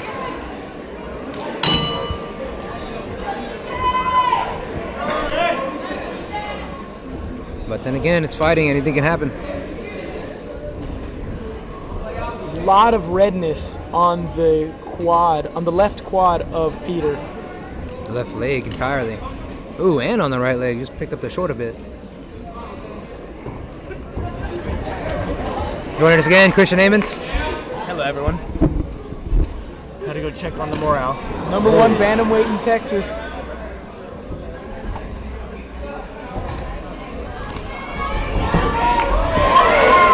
Nice. I will say I do enjoy the way Gallegos switches stances. He's doing it an awful lot, and he's doing a good job of just the non-stop switch. Yeah, CJ's having a real good time throwing those leg kicks, really making it hard for Gallegos to switch. Oh, doubled up on those leg kicks, or body kicks. My bad. Look at the redness on his leg. Both of them. You see? Oh yeah. There's already redness on his ankle. I will say, CJ has the speed advantage right now. As far as because that, just like that right there. But it's tough to tell. God. Absolutely. Not like that. No, first round. Getting away from the cage. First round, Pete was just kind of coasting and blowing his nose. Now he's coming back. Now he knows he's down a round. It doesn't seem to be bothering him as much, but I'd say he's more focused on his leg now. Legs, both of them. He's attacking both. It's crazy. But we also can't forget about the body kicks that he's throwing to CJ. Yeah, they're all landing on the elbow. Look at CJ's right side, his ribs. A lot of redness in that area. Barely any red on his ribs. It's all more on the elbow. Well, look at the right side. Yeah, no, it's more on the elbow. You see, watch, he'll turn. You'll see. He's been blocking those all night. Some have gotten in, but you see it. Yeah. Elbow. If you look at CJ's right arm, you can tell he's very weary of that area now. Of that liver. Keeping it a lot lower. He's keeping his right elbow a lot more tucked in. And it's serving him well. He's doing a good job of blocking the kicks, but that is not stopping That's not stopping Peter. from blasting them. Peter is looking for that liver kick. Marching switching stance. That was cool.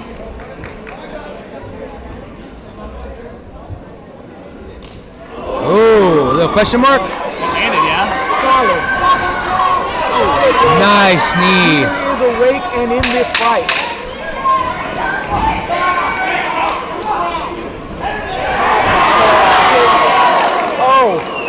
Nut Cup shot. First cup shot of the night. Very surprising. I think it was a knee.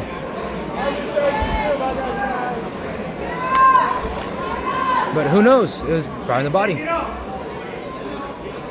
I know people who swear by God that they get him in the body with a knee, and they'll play it off as a nut shot. Well, it also is one of those things that if you get hit into the general area, the impact vibrates through that area, It'll go down. it will still hurt. It will go down. You in the cup area. So you don't know in the moment. Who knows? Yeah. You know what I mean? Like, no doubt he's in pain. Let's not take that away at all. Yeah, I think he might have. I think he has a 5-minute rest time or something. He needs Maybe to, 3. He needs to get that Diamond Cup sponsorship. Shout out Diamond Cup. Oh, I want to get Diamond Cup. They're a little expensive though, right? They are, but it's worth it. It'll save you.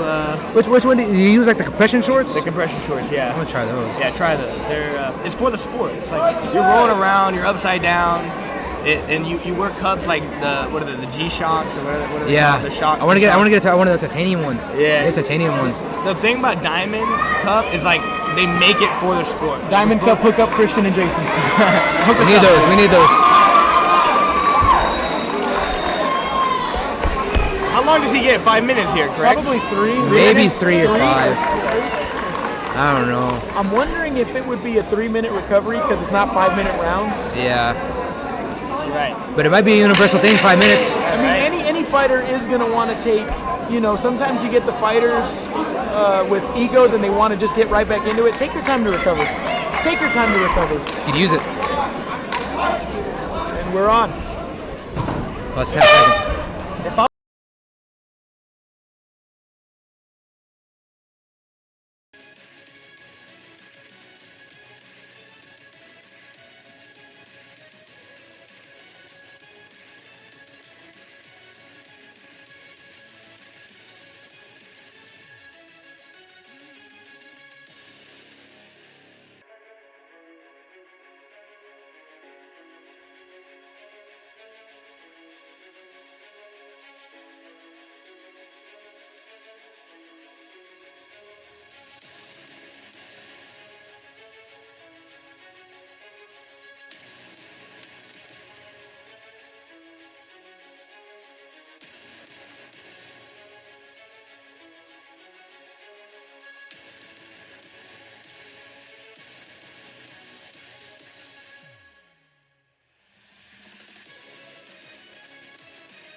round for this K1 matchup.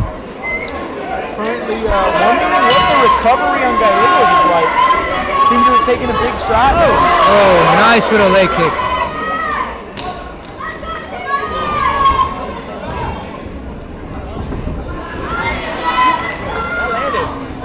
Yeah, that landed nice.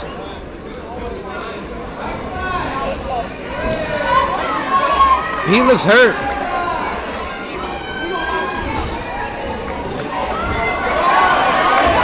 A lot of knees. Very nice. Oh, Took a knee on that one. telling you, leg kicks. Was it the leg kicks or was it the Leg knees to the kicks. body? Leg kick. He doesn't want any. God, I wish we had a replay. Leg kick. Leg kick TKO for CJ Del Angel. Oh, it was a lead leg. He kicked the lead leg. Yeah, told you.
Ladies and gentlemen, referees going to stop this contest at 44 seconds of the third round. Winner by TKO, CJ.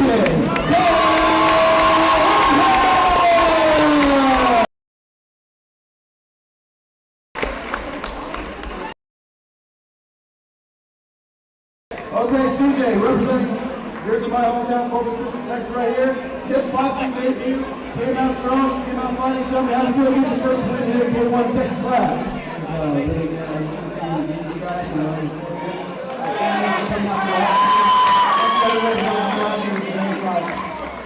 Okay, so definitely, what's your game plan tonight? Were we going to go for the knockout, or we're just going to get this round and go the distance? My coach told me they weren't taking kicks, so I was just blasting the kicks off. That's how I finished it. Anything you want to say to the crowd before you go? Thank everybody for coming out. I hope you have a great night. Ladies and gentlemen, round of applause for CJ. Hey!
have like a belt for Naga and then a couple belts for other.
Technically one of my bosses. Ladies and gentlemen, for the first time tonight, first time here now. The Tapper Scrap. This fight is scheduled for 3-minute rounds, and it is for the Texas Class Welterweight Masters Championship. Our referee in charge of this contest is Jacob Hernandez. This fight is brought to you by the Tapper Scrap Entertainment. Introducing first, fighting out of the blue corner. He comes into the mixed martial arts record of 405 standing. Title for Masters. Title for Masters. What does that mean? And fighting out of Pflugerville, Texas,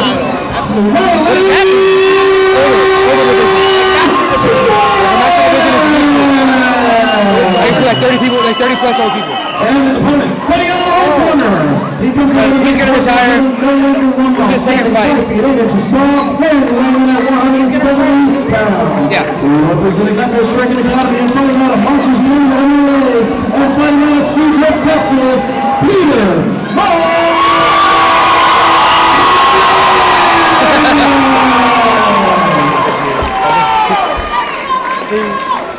He did them backwards. Or no, he didn't. No. He's 4 and 5. He's on I 1. thought he introduced them backwards. No. Versus Smiley, huh? Peter Morales. Tapper Scrap is the I hold the championship for that middleweight division. And nobody's touching him. And nobody's touching it unless it's Fury. Then maybe. Then maybe somebody can touch it. Wait, can I touch it? If you want to feel the steel. Right, first. Nice leg kick. Good job.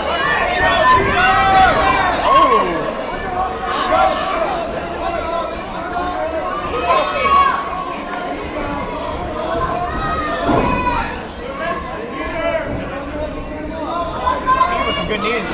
Did him good knees. It is. Smiley trying to go towards.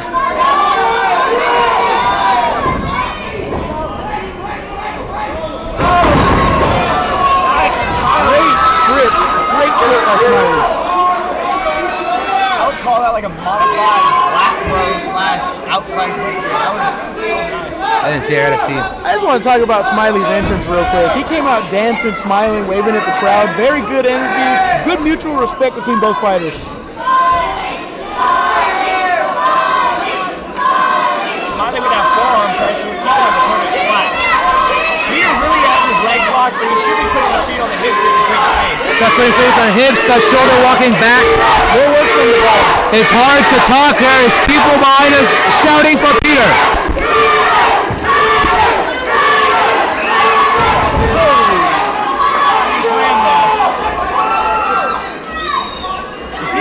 Hanging out right there. Does He he needs to be doing something. It's called active feet. I do agree. I do agree. And there we go. He's working on the hips. See, we get back up. Back to his feet. Oh. Nice shot. Peter being a nice Pause. guy. Peter knows what he did. I think we got another nut. Let's see. That's some good sportsmanship. I think we got another cup shot. Another cup shot. No, we did. I saw. We did? I saw it. It was right here. Watch. A little tap. Just to wake him up. Just to wake him up.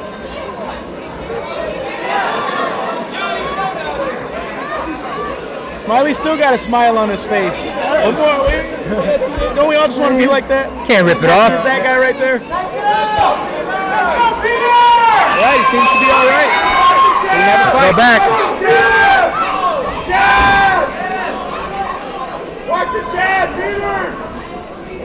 Low hands for Peter. Oh, nice counter.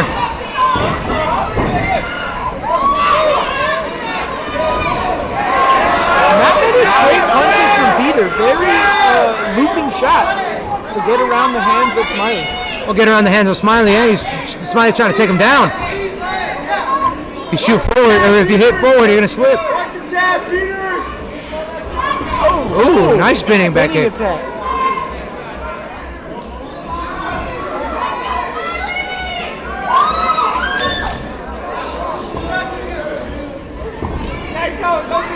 Inside knee seems to be a bit red on the right side of Peter.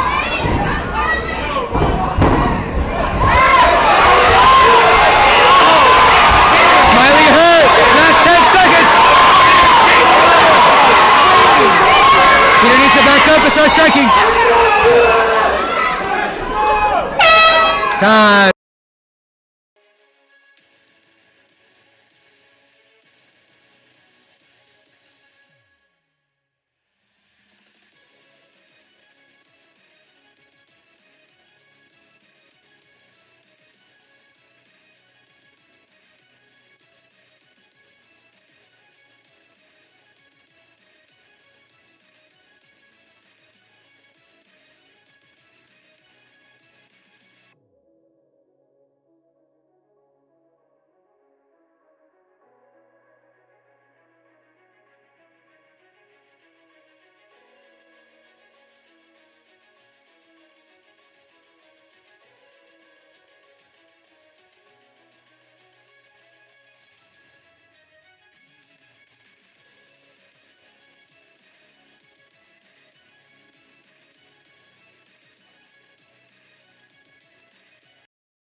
Man, I'm trying to see the Perry and Rockhold going on, but it's all right.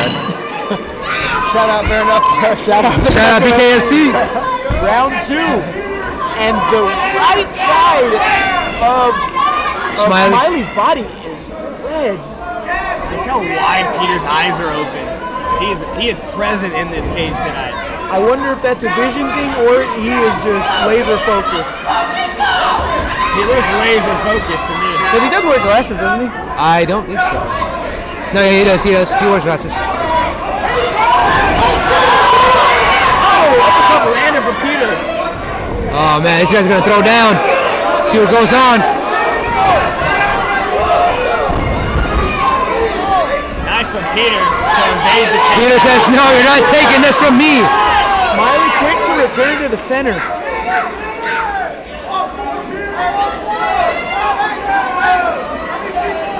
Peter's reaching out. Smiley's trying to look in to get on the inside, go for a takedown again. I am seeing Smiley fights very narrow. Almost like he's pointing. That landed. Nice 2 to start the combo. Peter's got his hands down. Doesn't seem to be bad.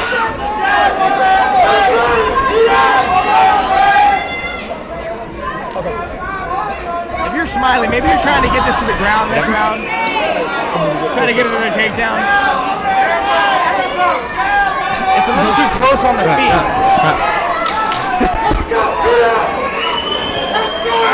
They're talking, they're getting vocal.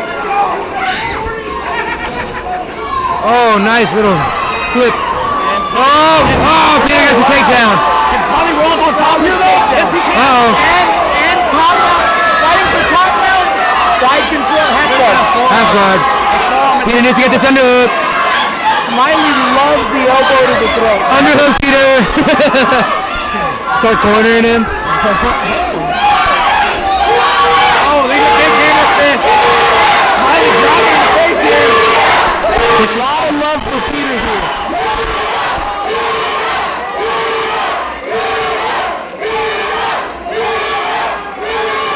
Let's see if Peter can hold on for 30 seconds.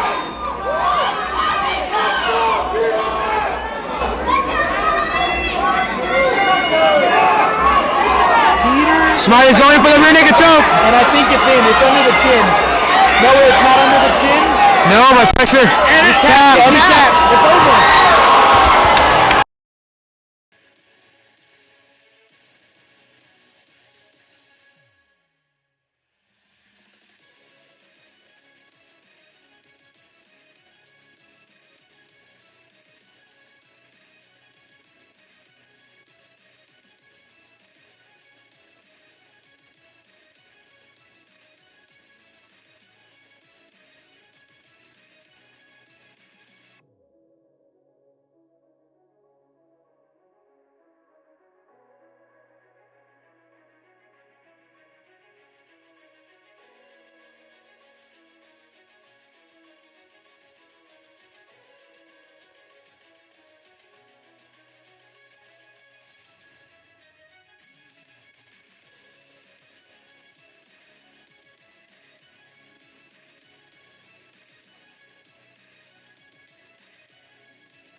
One more time, this is the Masters belt, correct?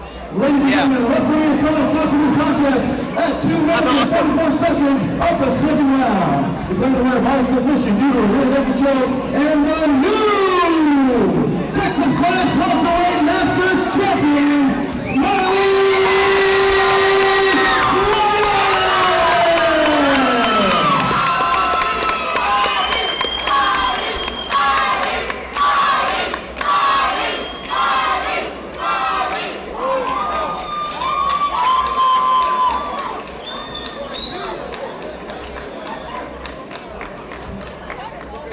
All good energy, man. I don't know. I love a fight that. Awesome to see both of them going out with a bang, though. It's one of the weirdest things when you see two people absolutely throw down and leave it all in the cage, and you're smiling at the end of it. Well, he's smiley. Smile now, smile later. That's what he says. Let's go. Let's hear what Peter has to say. So Peter, you told me to this fight really strong right there. You got a pretty good performance right there in the first second right there. Tell me, what was your plan going into this fight tonight? Winning. Nah, man, I kicked my ass off for Marley. I mean, he's a strong in one blood. I give all props to him. Manuel, Fabian, Takeoff for giving me the opportunity. Unfortunately, I wanted it to go, but can't take shit away. I trained my ass off about 40 pounds in 6 weeks. Nice. You know what, I definitely don't want to say it so short. You did not make it easy tonight. You went in here like a warrior, for sure. Thank you. One reason I did take this fight, my son Ashley, I love you.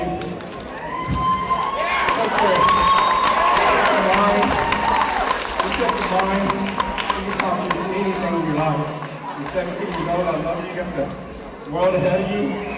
Just use this as motivation. Because you're going to make it to the next level. You're smart. You're just a great kid. And just, I love you. You love it? Like I said, it's coming out last time we're going to see you at Texas Clash. I know you're definitely going to come back here. Is there anything you want to say? Any shots you want to give before you go? Yeah, one, I'm done. Two, my sponsors, thank God you can do it.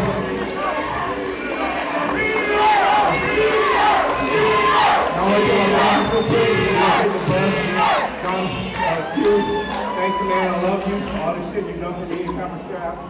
Man, thank you. Nikki at the Beehive. Man, before you say she has something great You know what I'm talking about? I poured a tendon in my toe. I know you guys excuse, and she helped me. Austin Orca, this kid's young, but he's helping everybody get the credit right. And y'all still see him. Casa, let's go. I'm fucking gonna go over there and make 10 margaritas Monday. And right in there is D1, the cheapest gas in town. And I also want to thank my coaches, Chris Gonzalez from Washington, Johnny Aguilar, the whole team, Jacob Rodriguez from Latin Second Academy. I hate this group, but I love them now. And one more time, thank you, Manuel, thank you. This goes to the chapter. I'm going out, still strong. I love y'all. July 14th, Copper Scrap. 6, Detroit, Texas. Ladies and gentlemen, give it one big round of applause for Peter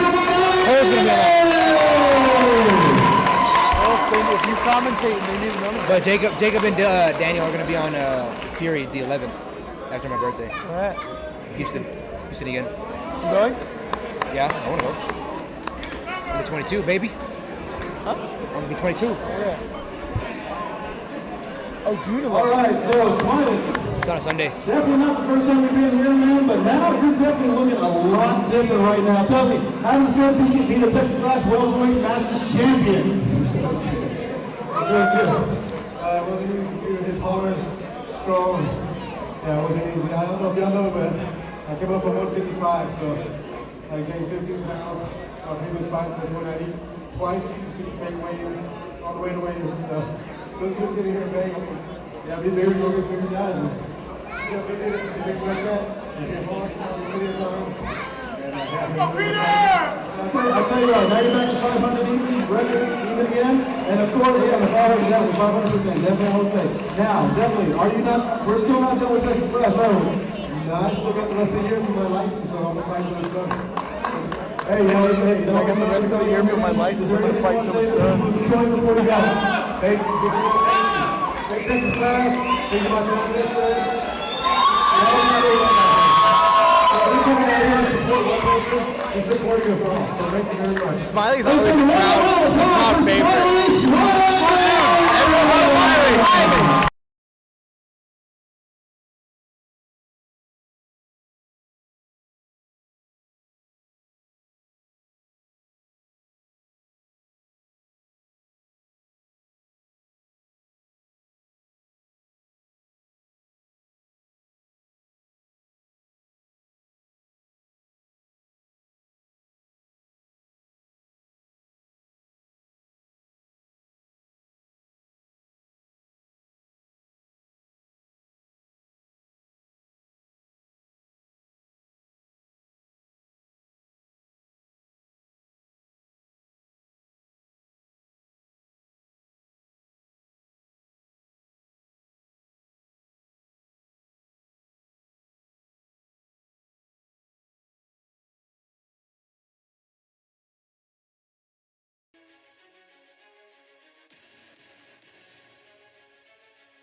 Coming to the cage, please welcome.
In the cage is Nathan Sapong.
We move on with our next contest right here in the Texas Class K1 Featherweight Division, scheduled for 3 3-minute rounds. Our referee in charge of this contest is Mr. Patrick Butline. Once again, this fight is brought to you by the official media coverage of Texas Class Fight Night 22 Combat Sports Coverage. Introduce first, fighting out of the blue corner, making his kickboxing debut, standing 5 feet 10 inches tall, and weighing in at 146 pounds. Representing by the New Academy and fighting out of Wimberley, Texas. What's going on? I got a picture with CJ though. I got a picture with CJ though. No, I didn't. I was going to. I'm pretty sure he was like 16, 17. Also looking at kickboxing debut, standing 5 feet 5 inches tall, and weighing in at 145 pounds. Representing Satori, mixed martial arts, and fighting out of Vanderbilt, Texas, the Moss Pascal.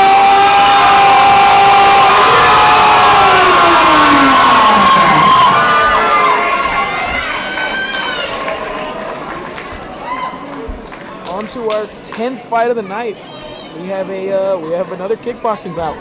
2 debuts. Nathan Sarpong coming out of Wimberley, Texas, Fighteria Academy, and Thomas Castaneda.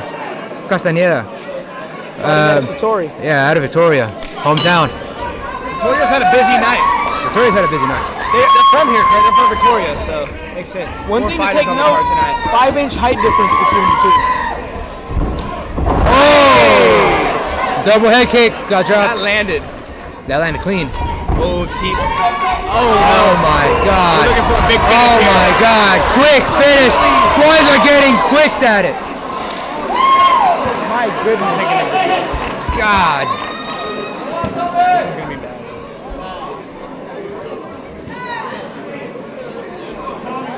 Oh, my camera's all messed up. All right, he is back in the fight. Nathan, the leg reach is insane. Gets dropped. Leg reach is insane, and another drop.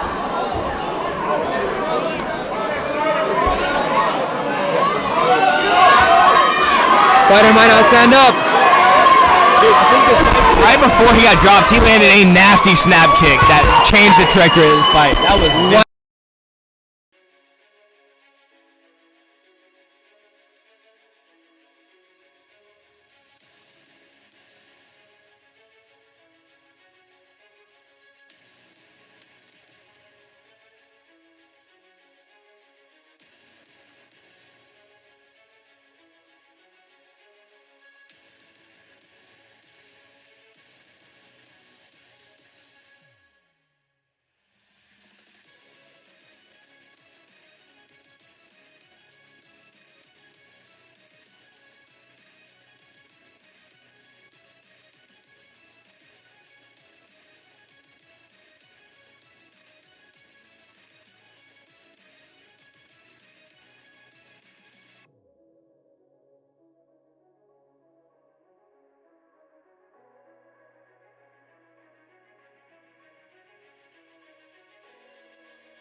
Declared the winner by knockout, Nathan Stephan!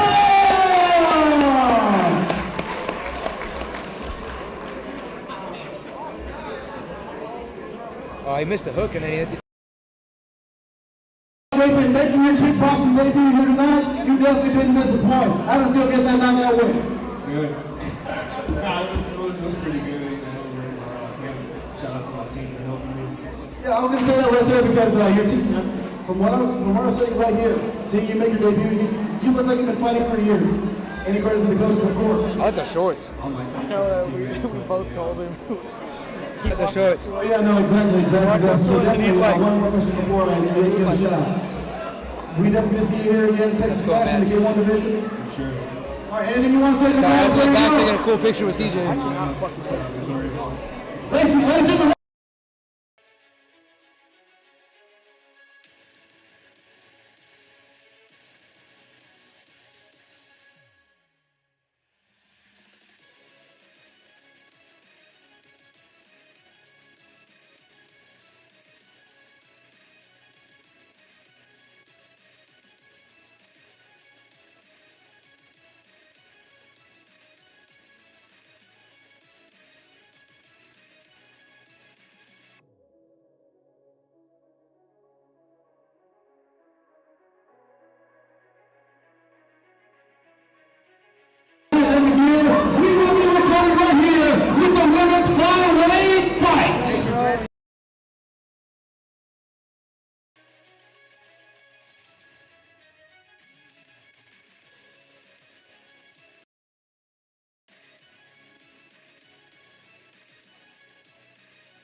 Please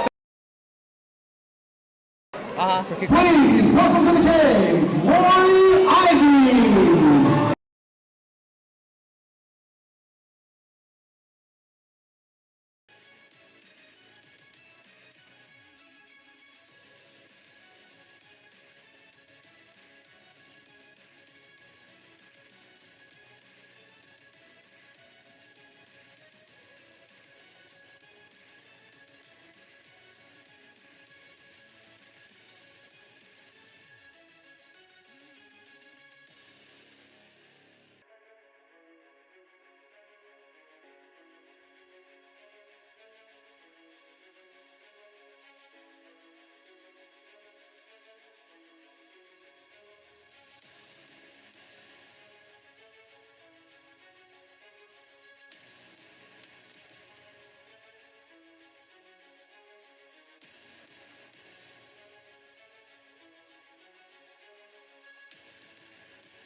Ladies and gentlemen, we continue on out here at Texas Class Fight Night 22 in the Texas Class Flyweight Division. Scheduled for 3 3-minute rounds. Our referee in charge of this contest is Mr. Jacob Montalvo. Once again, this fight is brought to you by the city of Victoria, Texas, the official home of Texas Class Fight Night 22. Is the first fighting out of the blue corner.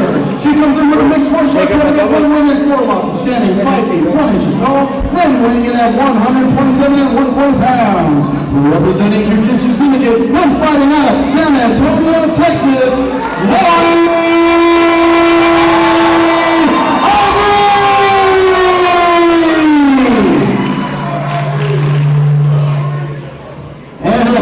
fighting out of the red corner. She comes in with a mixed martial arts record with no wins and 4 losses, standing 5 feet 3 inches tall, and weighing in at 129 1/4 pounds. Representing Soul Combat Club and fighting out of Pasadena, Texas, Justin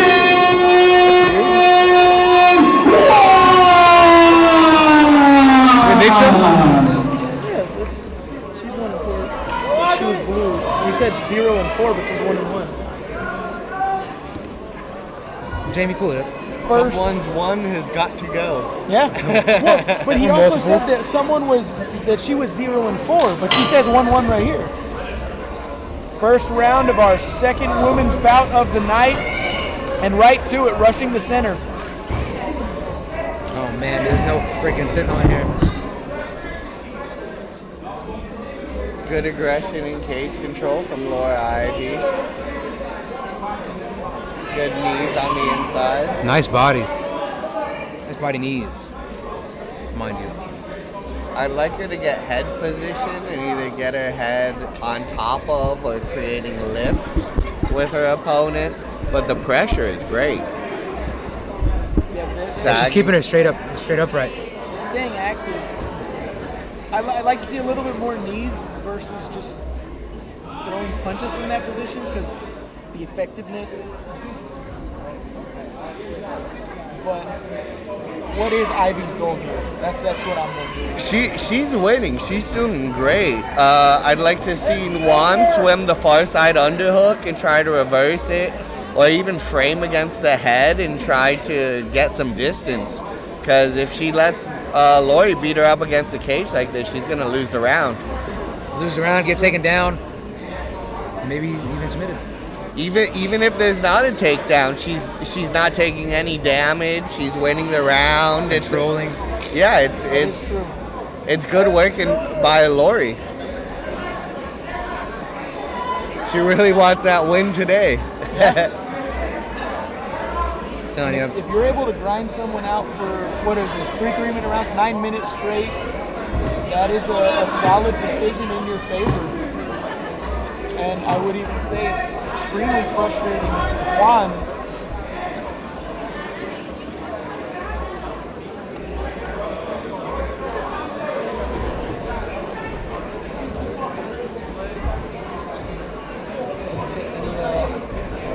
Anything you're noticing? Anything you guys are noticing? Lori just has the great underhook. Yeah, switching for that single leg. Gets the dump. It's going to be hard to finish the Kimura against the cage. And she's out. She's out of it. And top mount for Ivory. Top mount, she's going to start turning around, taking it back. Has her back now. Juan looking for the backdoor escape. Tying up the hand so she doesn't take any damage, doesn't get strangled. And she's staying on all fours a good way. Nice little tripod. What do y'all think should be Juan's next move? It's a good way to end the round. She definitely secured that round in this way. Nice ground and pound. The hooks.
No, they had it right. What? Lori's 1-4. But 1-3 or 0-3. Juan is 0-3. I'd like to see red corner do a little more striking, get off of the cage, be a little bit more active. I'd like to see Lori do exactly what she did last round. That's her key to victory. She didn't get hit once, nothing significant. She dominated the round. I would go so far as to call that a 10-8 round. I finish off on a good spot. She could very well do exactly what she did last round and she'd be all right. Juan definitely needs to create that distance and keep Ivy thinking on the feet because unfortunately she's not winning these grappling exchanges. Juan looks completely unprepared for these exchanges. She took it back. The things she's looking for makes her end up on the bottom. I agree.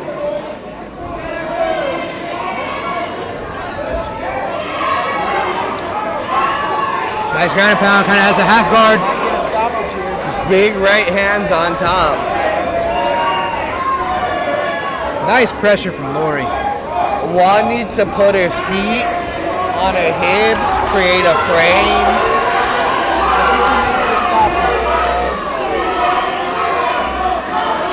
Might get a stoppage.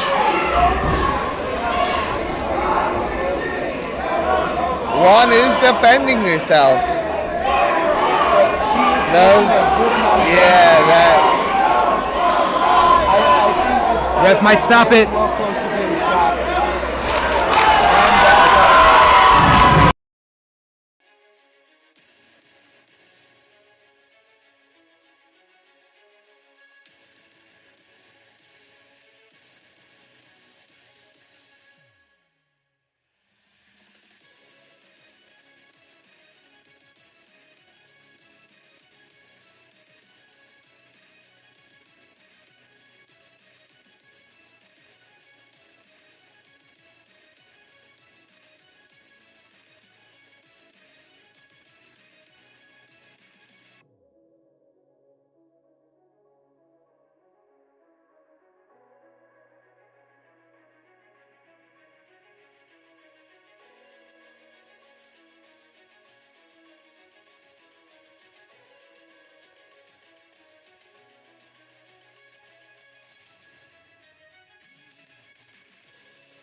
Ladies and gentlemen, referees call us off to this contest at 1 minute and 48 seconds of the second round. Declaring the winner by TKO due to strikes, Roy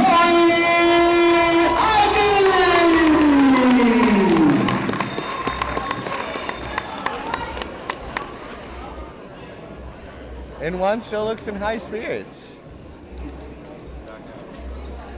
Didn't take this loss as hard as he should. No. Okay, so It's your Lauren, fourth loss, though. I think this is the first time I've seen you here in Texas Clash. If I recall correctly. So now you improved your record Yeah. to 2-4. How does it feel getting that win tonight? Really good. I do thank God first and foremost. Thank you to my opponent, Justine. She was awesome and totally respectful. And she did. She did, yeah. I was like, sorry. I want to thank, I want to thank my husband, my coaches, my jiu-jitsu syndicate teammates, Texas Clash, all the people I've been, all the people in the audience. Yeah, so no, definitely, this is not going to be the last time we're going to see you in Texas Clash. Definitely want to see you out here again. Anything you want to say to the crowd tonight? Thank you to everybody. Second round, ground and pound. Ladies and gentlemen, round of applause for Roy Holden! That was a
Next up, please welcome Zabri Perez.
Ladies and gentlemen, we're on to our next contest right here in the Texas Clash Female Strawweight Division. Time for 3-minute rounds. Referee judging this contest is Mr. Patrick Putline.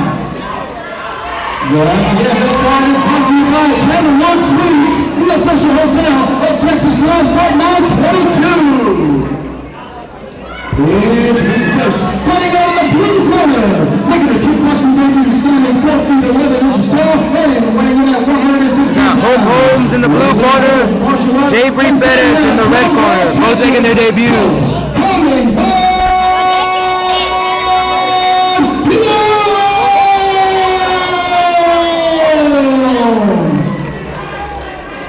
and her opponent, fighting out of the red corner. She's also making a kickboxing debut, standing 5 feet 4 inches tall, and weighing in at 115 and 300 pounds. Representing Nightmare Strength Academy, and throwing it away here in Victoria, Texas, Zabri Perez.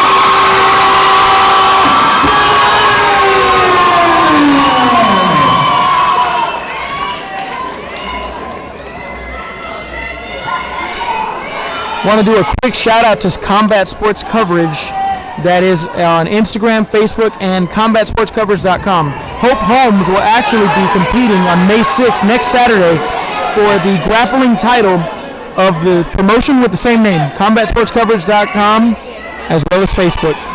Be sure to follow. And now starting on the first round of this last female kickboxing fight.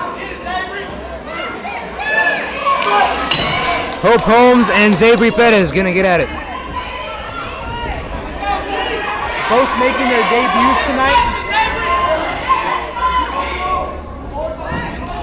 Ooh, Perez coming with that head kick. Clean.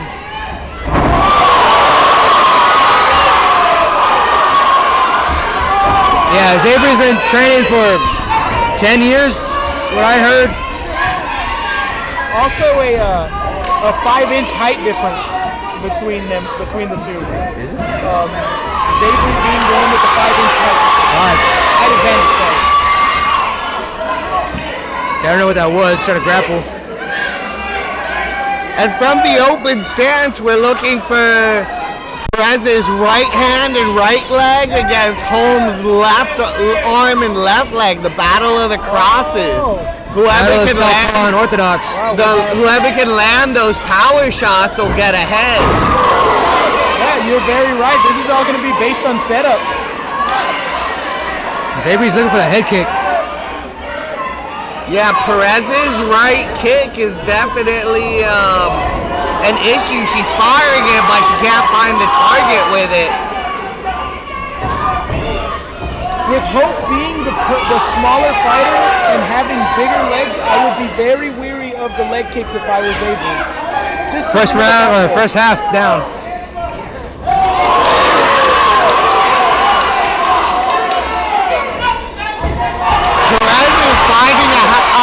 for that right hand. That right hand, that right kick, those are Perez's weapons for the night. She's really light on her feet as well. Yeah, really on the balls of her feet. Holmes needs to do more than going for those legs. Yeah, being the shorter fighter, you need to move in. She's doing a good job by getting the clinches when she's getting hit, but I'd like to see her let her hands go a little more. I agree. I think her best bet would be to maybe throw to the body and then set something up high. If you're Hope, I think so. Yeah. I think both of these fighters can definitely benefit from throwaway punches, like I mentioned earlier. Throw a 1-2, throw a 1, miss the 2, come with a rear kick. Plenty of awareness of the body. I feel like a lot of head kicks are being thrown, and hope to get a couple knees in. Is knees legal? Yeah. Just not reinforced to the head. Great exchange there. Perez would do better if she started cutting off the cage. She's chasing her in a circle around the cage instead of taking the middle and cutting her off. Yeah, and Holmes is using that.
As well. Round 2. Kind of like what CJ did with Peter. Yeah. Round 2 of a possible 3. Both fighters straight to the center.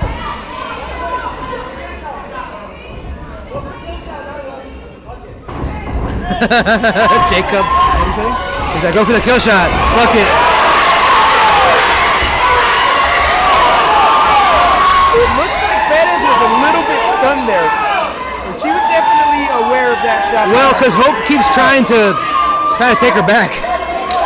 Perez's reaction is to go for the schoolyard headlock, and that's why she's giving her back. I'd like to see her engage in a clinch more instead of going for that headlock. For the headlock. Keep her opponent in front of her, and maybe either push away and come back with strikes or try to land some knees. Yeah, she needs to tie her up a little bit more. Especially as the longer opponent, some knees in the clinch would. Oh, nice head kick.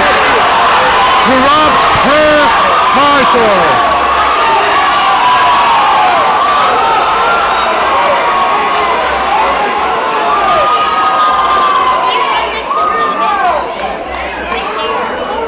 You got it? Yeah, see? Prediction.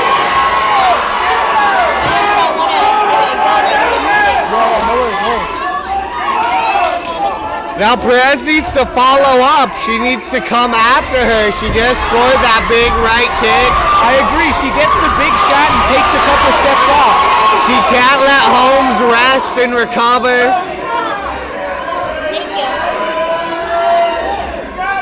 That was a clean head kick. That was a very clean head kick. She's good with those head kicks. I don't know how much time is left. We're getting a little bit of blood out of the nose of Hope. Possible target for Perez. Oh. Big spin back fist to slip. That was cool though, it was cool. But I feel like if you're Perez, you ultimately want to just pop. Just keep popping jabs to the nose, keep her thinking, maybe shoot a rear body kick into there. She needs to fight her out in the open, not back on the cage, because that's where she slips. And you made a very good observation about the schoolyard headlock.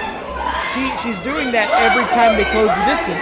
Yeah, all of Perez's best shots have been off of a counter when Hope is coming forward Like just and like she that. gets the exchange. Exactly. Just like that.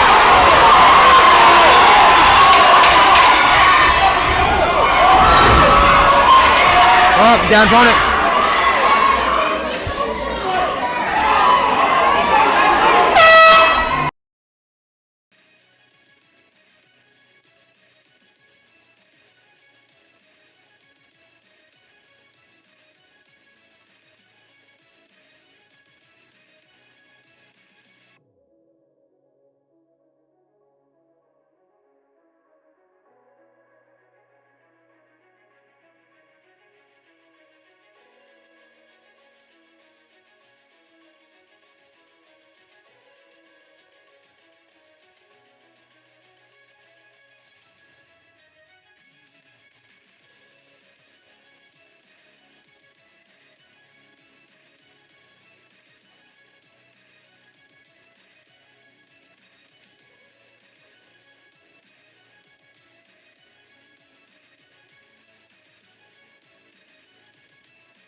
It's getting very close. That last round was a bit tough to score. Anybody have any predictions on it? Who won that last round? Perez. I give her a 10-8 on the standing 8 count. There was good a point, lot of too. back and forth. I didn't think about that. Coming with ferocity. Even in these big exchanges, there's not significant shots being landed. There's a lot of action. There's a lot of punches and kicks being thrown, but neither athlete's finding their mark. No, yeah, nothing's landing clean. A lot of ricochets off of the gloves. That's a good point. Yeah, they're not being technical distance fighters this time around. And I mean, if you're a judge and you're seeing this, and maybe let's just say you're not an amazing judge, how are you going to score that if you're not aware that some of the shots are being blocked or deflected? You definitely want to take the count, how many strikes are being thrown into account.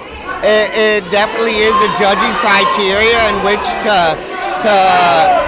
rate a fight, especially a close one. Yeah. Also, Hope has the center of the cage, and although she's not the aggressor, Perez is completely oblivious to taking the center, so it could look as if Hope is the aggressor just because she has the center of the cage. So I'd like to see better ring awareness from Perez and her fights moving forward. That's a good point. Ring awareness is a very good point. Yeah. Because as the announcer, Perez is going forward, but Hope is just circling. And with good reaction, she's circling to the inside, and she's pushing her back to the Perez is just outside. giving it up. Yeah, she's only focusing on her output. When that's the time for her to come forward. Yeah, exactly. In the middle of the cage, in the middle of the ring is where we fight it out. In these exchanges, it's all who can get the center. And both fighters are completely oblivious to that. They just want to throw down. They Last just minute. want to fight all over that cage. There's plenty of counter opportunities here for both fighters.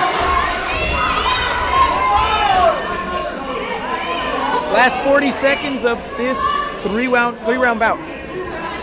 And moving forward, I know it's both of their debuts, but I'd like to see a little bit more ring generalship. Oh, God. Better setups. That was a beautiful tornado kick to the head, though. You want it to look less like a sparring match in a sense.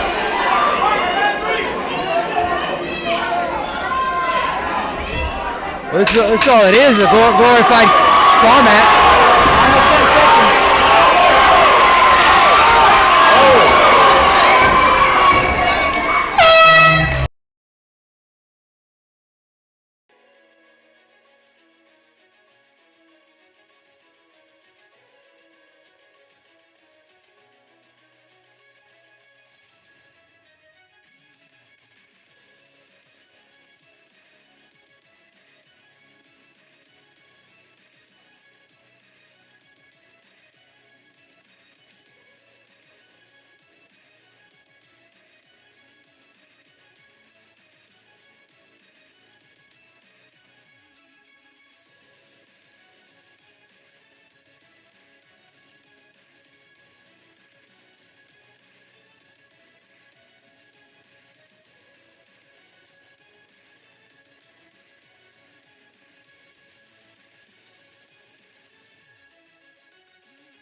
second round head kick After 3 knockout. rounds, all intense action, we go to the judges' scorecards. 29-28. All 3 judges score about 30-26, 29-27, and 29-27.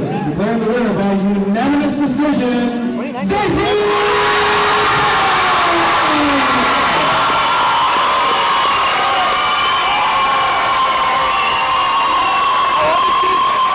17. Yeah, she's doing good. For a 17-year-old, it's crazy.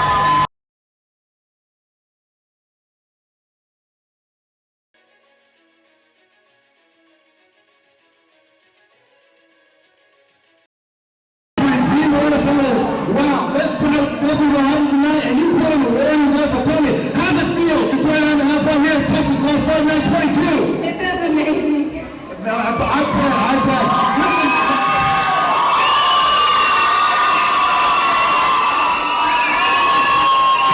I don't even get this reaction when I have to go to court. It's okay, but I also got to ask, Zebra, how did you come up with that nickname? Where'd you get it? I would say my family influenced me, but my cousin Julie came up with it. No, definitely. I'm gonna say, and I'm gonna get right here. I'm murdering some parts right there, but one more thing I gotta say, Hope Holmes did not make it easy for you tonight. Hey Johnny, I sat that ass down. Okay, Xavier, is there anything you want to say to the crowd before we leave tonight?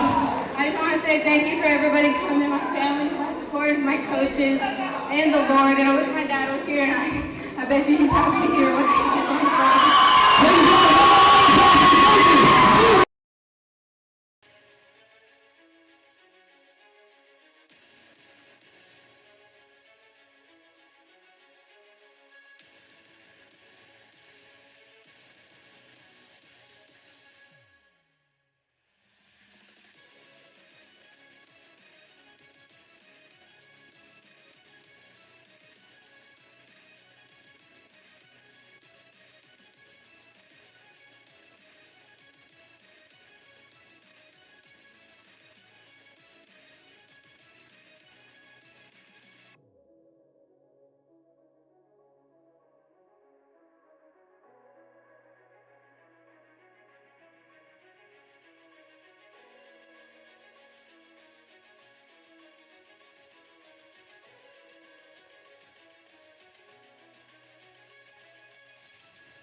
To the cage, Christian Sanchez.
Next up, please welcome PJ Miles.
Ladies and gentlemen, I hope you enjoyed this ride so far tonight here in Victoria, Texas, Texas Class Fight Night 22.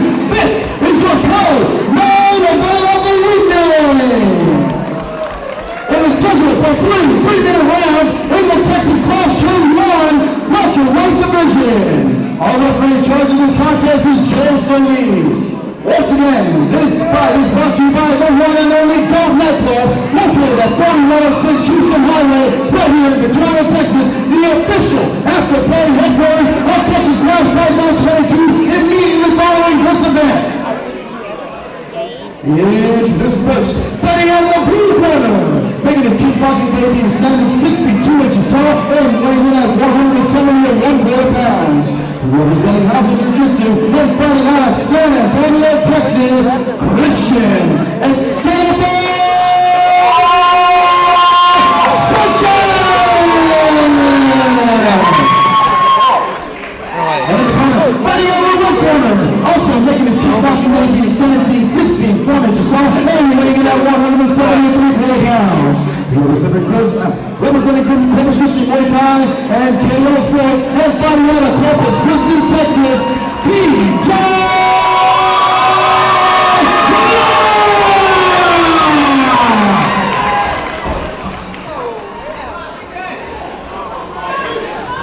Co-main event of the evening. Christian Sanchez coming in at 6'2", fighting out of San Antonio House of Jiu-Jitsu against PJ Knox, fighting out of Corpus Christi, 6'1", fighting out of Corpus Christi Muay Thai. And straight to it.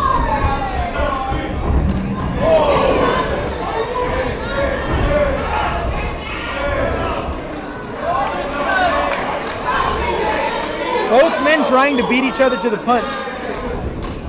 God.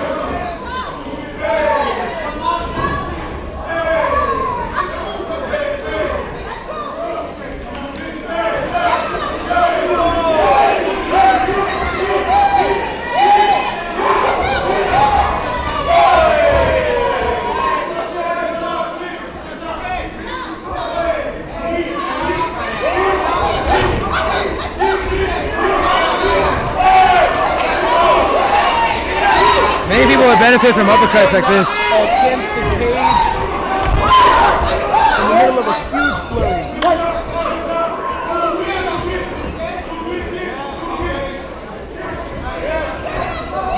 Very technical Muay Thai stance from PJ.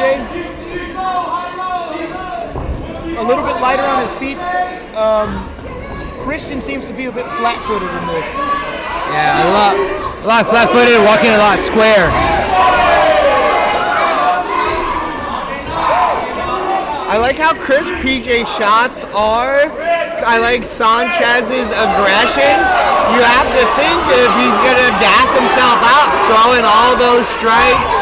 And I think we're seeing that already. Right now. Sanchez looks like he's not 100% in the fight. He's still throwing those bombs though. And Joe Solis has some great separations going on. Both fighters crowding themselves, getting stuck against that cage.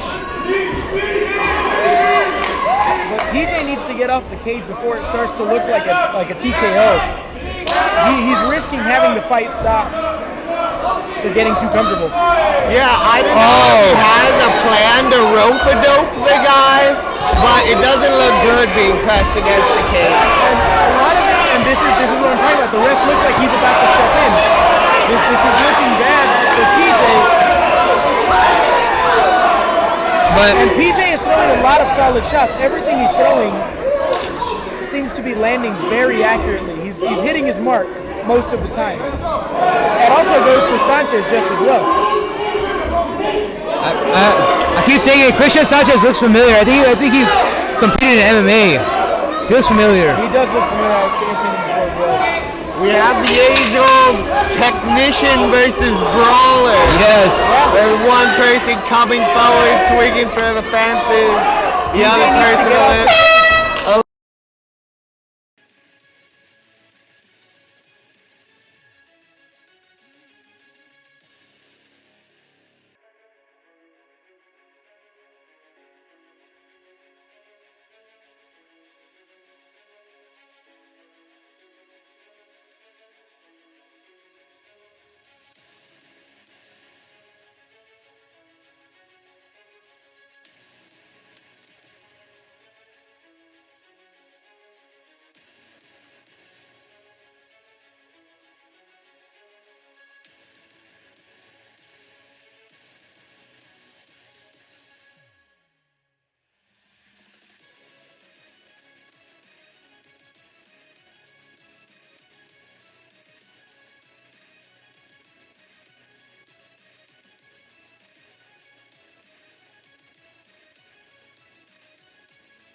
And round 2. Round 2 of a possible 3 of our co-main event of the evening. Great first round. Absolutely. Great striking prowess shown by both men. Oh, that sounded like it hurt. Hit the hip.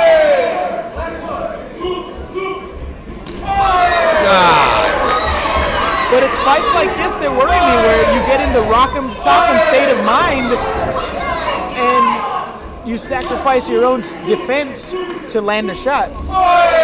Those are great 2 knees from Sanchez. I like the Superman punch. Great body work to sweep. Sometimes you got to take one to get one. And, you know, that's some of these guys' game plans.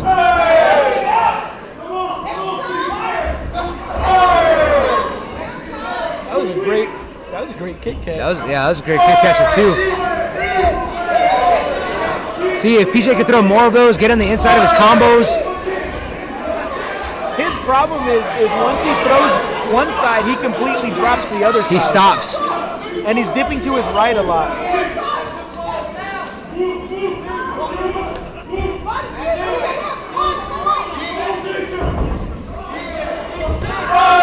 Big right hand.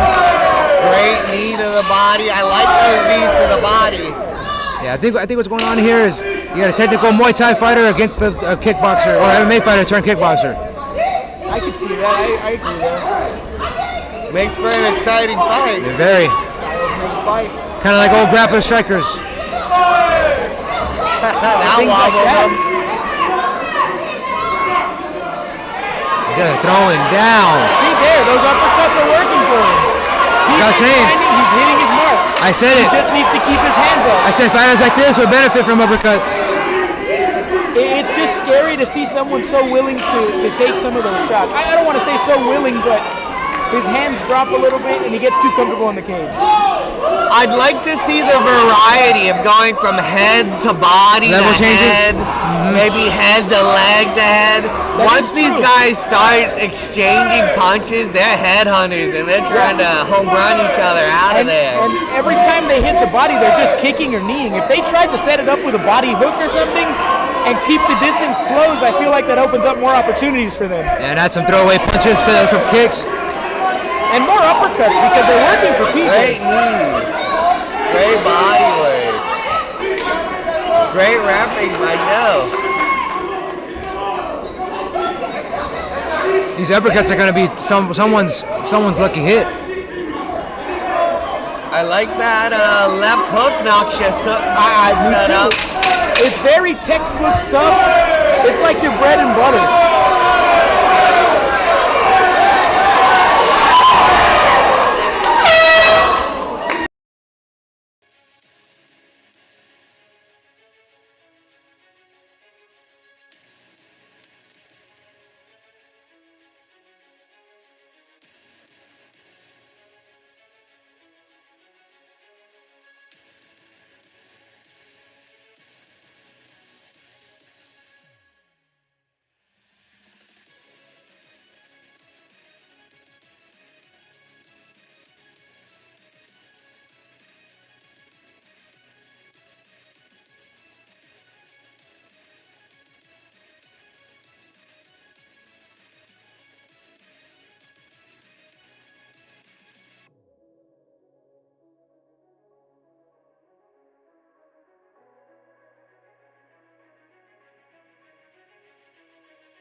What do you think? I give it a 2 to blue.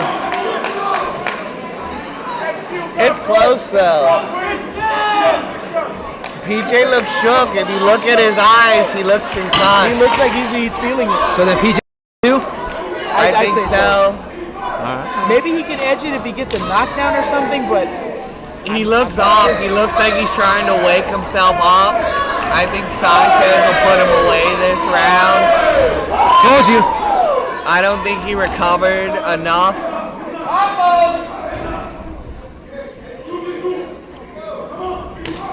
God. Great body shot. by was PJ. solid, He's and still in the that's fight. That's what I was hoping to see. If he can throw a little bit more to the body with his hands, opens up. Big exchange of leg kicks. Oh. I mean, take it from Boss Rutan, nothing like a solid liver shot.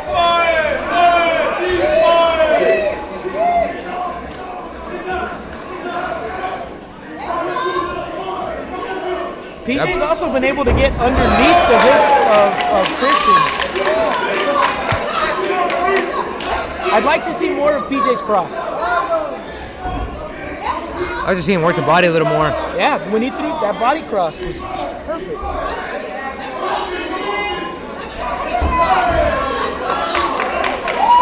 Well, you're getting what you asked for because I just saw like 4 right hands in a row.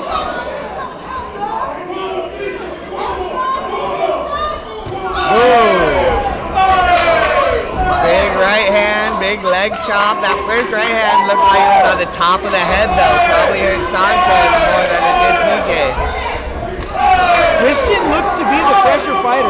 Those right knees are adding up. Absolutely. You see PJ taking some deep breaths, stumbling back. His elbows are a little more tucked into his frame as well. Or into his torso, I'm sorry.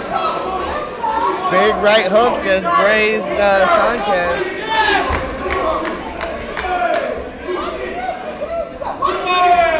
I think PJ's got less than a minute to do whatever he can to bring it back, but this is looking like it may go to Christian. We got a cut over Christian Sanchez's eye. Oh, that is very Looks like he took a big right hand. God, these body knees are going crazy.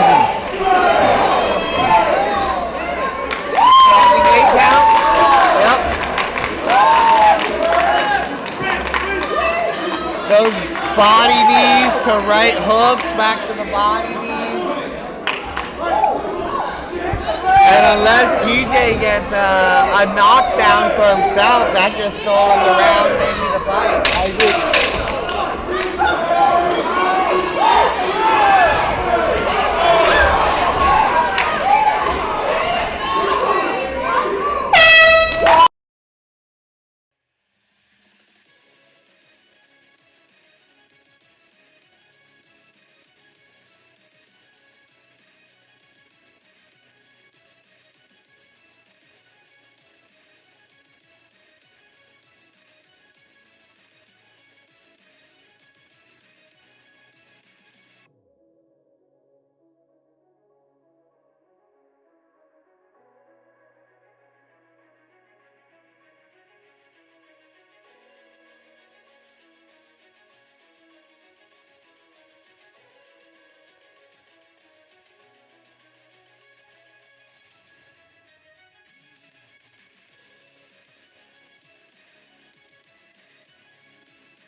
Amazing fight. After 3 rounds of action, we go to the judges' scorecard.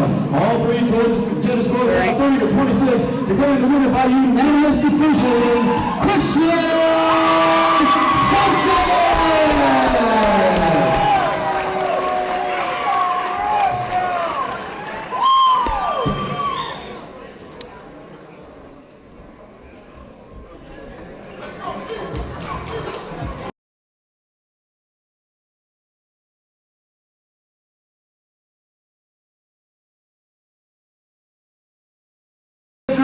And unanimous decision, how's it feel to get that first win tonight right here at Texas Clash?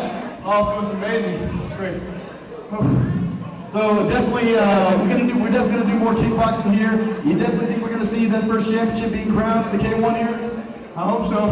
I'm gonna keep taking everybody, anybody. Let's go, baby. All right, one more thing you want to say to the crowd before you go? Thank you, PJ. All love, baby. HOJ, Muay Thai, let's go! Ladies and gentlemen, one more round of applause for Christian Sanchez!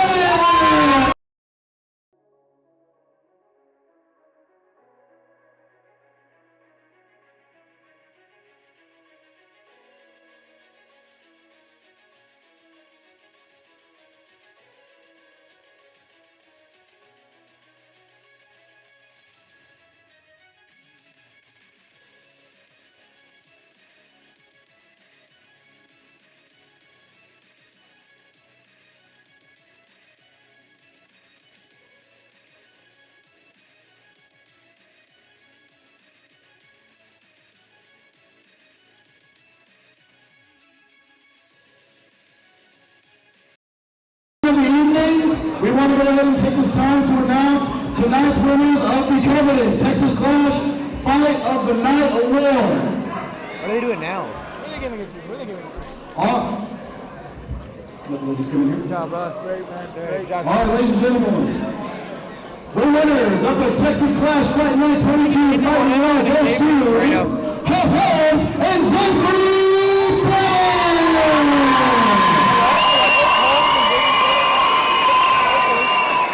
Can we have Hopos come to the close, please? Hopos. She's gone. He's all fucking limping. Funny. Where's going?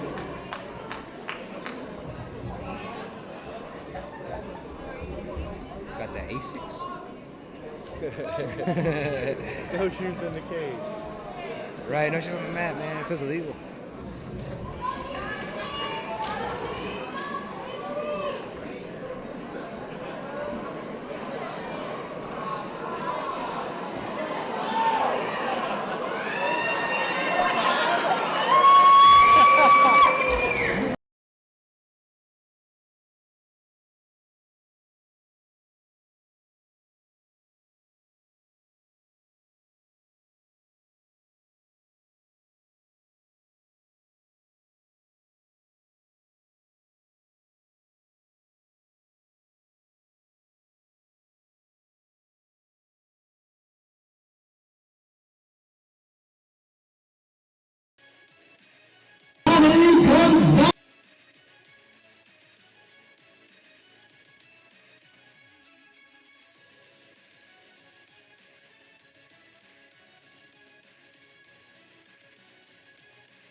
Village, Campbellwood Suites, Goat Nightclub, and last but not least, the city of Victoria, Texas. Give yourselves a round of applause. Without you, this would not be possible.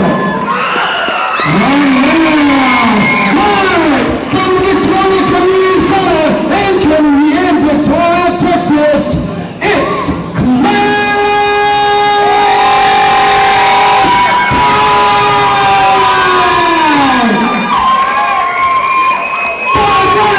The Texas Clash for the White Championship. Our referee in charge of this contest is Jacob Montando. His tape. Introducing first, fighting out of the blue corner. He comes in with a mixed martial arts record of 3 wins and no losses, standing 5 feet 9 inches tall and weighing in at 133 3/4 pounds.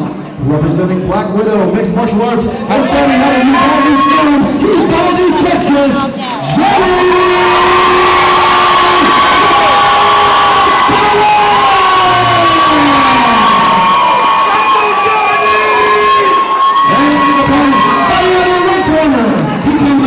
Martial arts record of 2 wins and no losses, standing 5 feet 8 inches tall and weighing in at 143 3/4 pounds.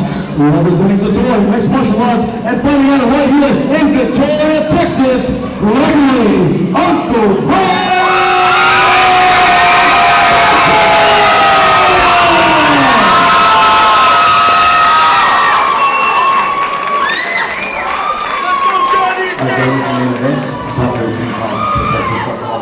Follow my commands at all times. If you want to touch gloves, let's do that now. Good luck, gentlemen. Co-main event, first and final 5-round fight. Someone's always got to go.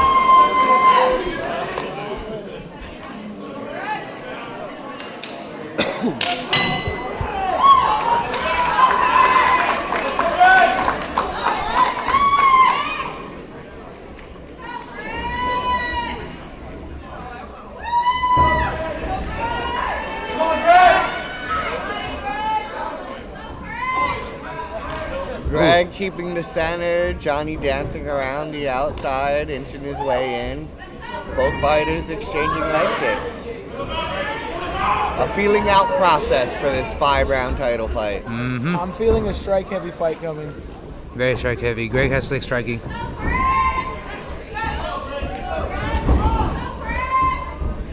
The speed and reset of both men is really, really impressive. Well, they're 45.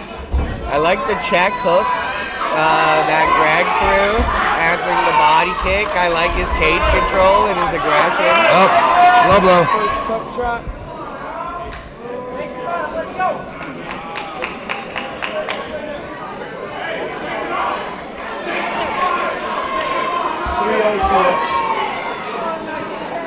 Well, you get one.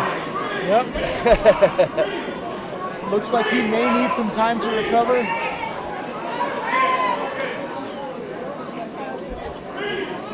I think what really makes him scarier is the stomach pain that sets off after you get hit in the cup. It definitely affects your performance, and whenever I was fighting and someone hit me in the dick, the first thing I did was I'd come back and hit him right back in the cup, because at least it even things. Yeah, from there. And it's a warning. Yeah. And he doesn't get a point, I don't get a point. That's how it works. That's fair. That's fair. I wonder if, does he get 5 minutes to recover though? If it's a 5, or no, at least 3-minute round or 5 minutes? I don't think anyone's keeping track of the time. Yeah, I think you're right. I got a feeling he's not getting DQ'd either. Yeah, just a warning. No.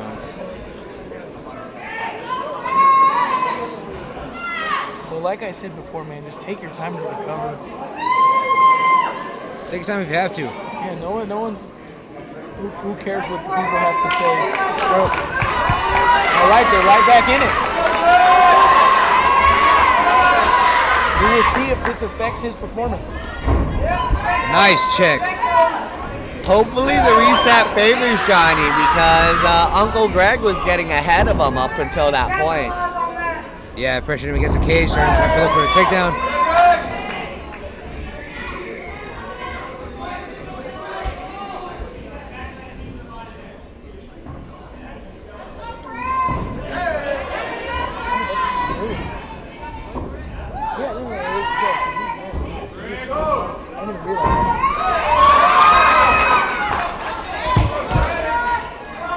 first half.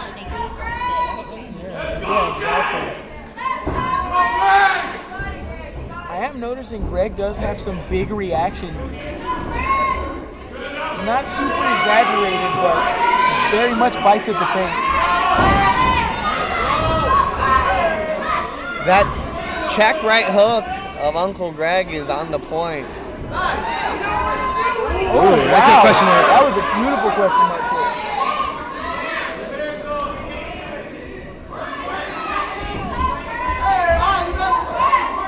Take note of the way Gonzalez is switching stances so flawlessly, so fluid.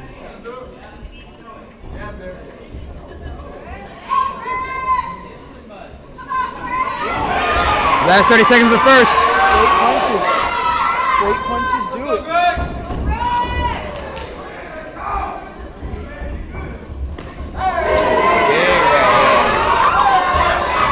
Both fighters very textbook. No one trying to be too flashy, and it's paying off for them. Drillers are killers.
breathing does seem to be a little bit labored coming from Johnson. Putting out a very high pace, and considering this is a 5-round fight. Yeah, Uncle Greg is definitely looking the worst for wear. Johnny Gonzalez is still looking fresh, still moving good, barely breathing hard. The footwork of him, he's got amazing footwork. Durable too. Yeah, absolutely. He's taking some significant shots, hasn't slowed him down, hasn't deterred him from his style. I really love the way he rolls. First takedown of the fight. Ball flew. Now he's got it. Solid side control. Crucifix, move to a crucifix. Does he have the ability to hold the crucifix? He has the arm on the head, not really in the underhook, where he can really benefit from the leverage. I'd like to see him create posture and distance so that he'll take advantage of being able to strike in that half guard. Yeah, that truly is the best ground and pound position. Yeah.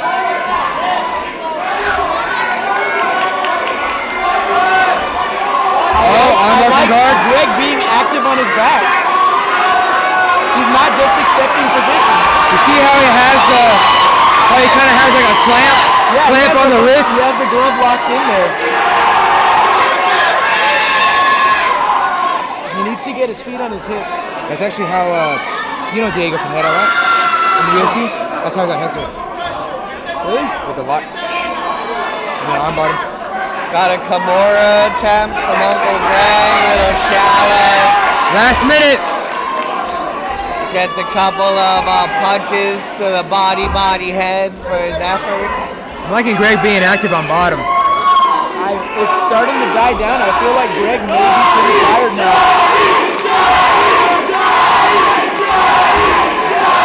Tides have turned as everybody is cheering for Johnny now. And he needs to get his posture back. I don't know what he's thinking with that underhook from full guard. He needs to keep doing what he's doing, keeping that separation, keep striking. Creating distance to drop ground and pound, yeah. Yeah, he's doing this K guard from the cage.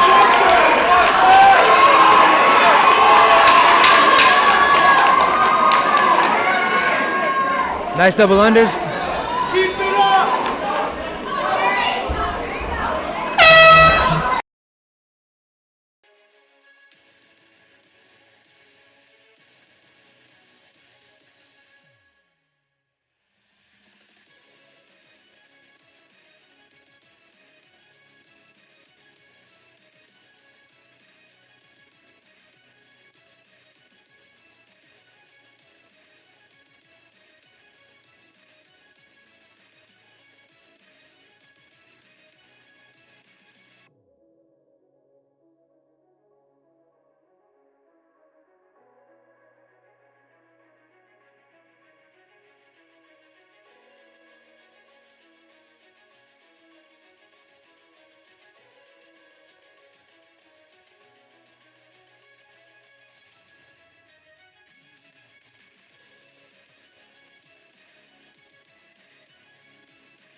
First of the championship rounds, round 4.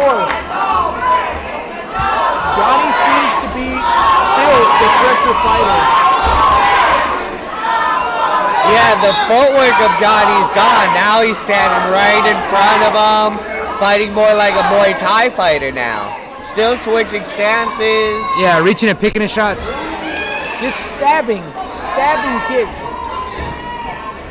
Very much one of his strengths. Oh, nice head kick. That was straight out of Cowboys book. That was a great strike.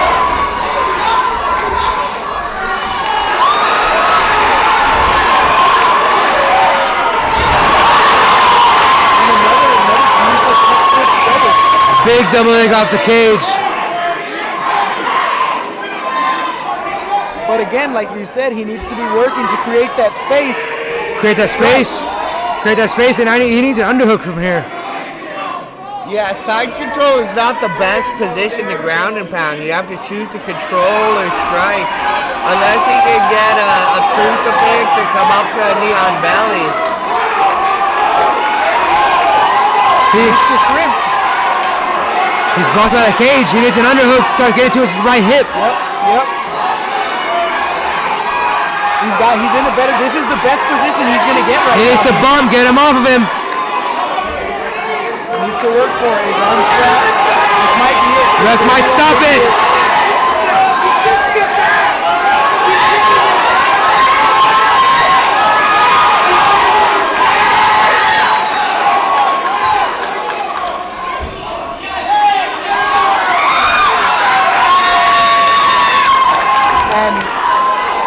And Greg is breathing heavy.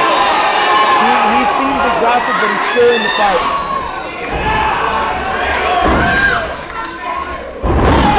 Nice hit, nice toss. That was solid. Lateral drop attempt. Still ended up on the bottom though. It is good to see that Greg is in the fight though. 45 seconds. But he's got to make something happen in the next 3.5 minutes. Ref might stop it. Underhook is where underhook's king. There you go, create space. Nice switch of the hips. I like the knee shield he's doing there. It's like a butterfly. That knee shield is stopping the strikes though. Yeah, true. Ref might stop it. 10 seconds. Taking a lot of damage.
Wants to leave with his hand raised. He needs to make something happen. He's made something happen. Maybe submission, knockout.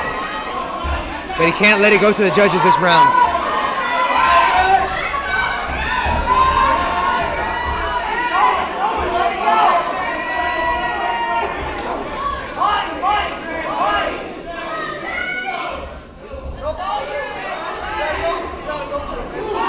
Yeah, Greg's down 3-1. Maybe some would say 4-0.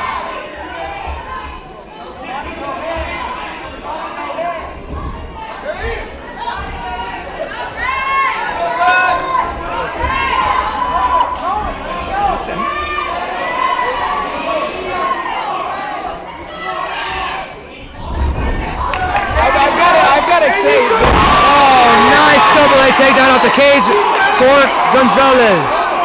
The cardio. And we'll see if Johnson has enough in the tank to get back up. Johnson needs underhook.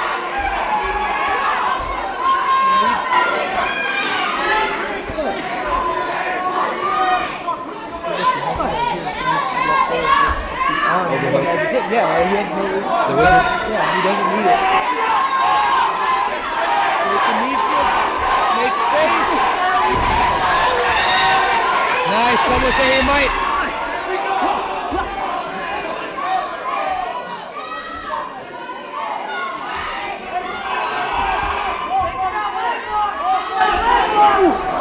Nice ground and pound. Pressure. Greg needs that underhook here. Gonzalez is dictating the underhook from the side control.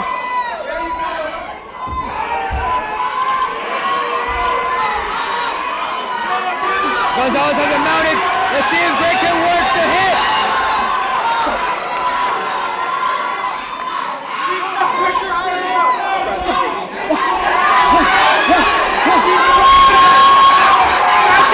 Gonzalez has his hooks in. Possible submission attempt. But it is looking like a grounded round TKO possibly. We're not seeing much defense. This may be it, and that is it. Referee, stop it! Fifth round!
At the Bill Dunk Club in Victoria, Texas, the official after party of Texas Clash 22.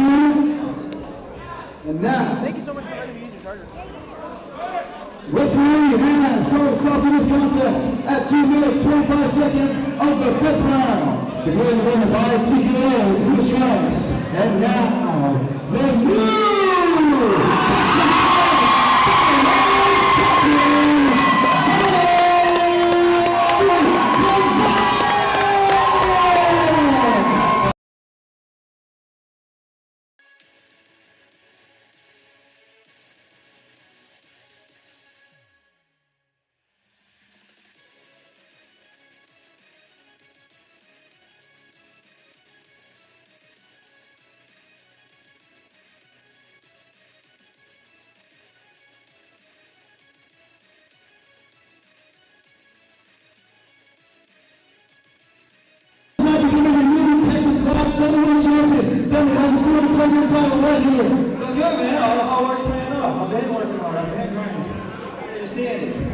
Exactly, no, exactly. I understand. You definitely took it into you took it to him right here this entire night. Did you expect this fight to go 5 rounds? To be honest, not like that. I'm more so of a striker. I like to be on the feet, but I show my skill set. I'm a total martial artist, you know? Yeah, no, definitely, bro. For sure. So, I'll tell you what, one more time. Congratulations again. Is there anything you want to say to the crowd here in Victoria before you go? Hey, Victoria, thank you for having me again, man. I always have fun. I appreciate all of y'all. Thank you, guys. And shout out to my team back there.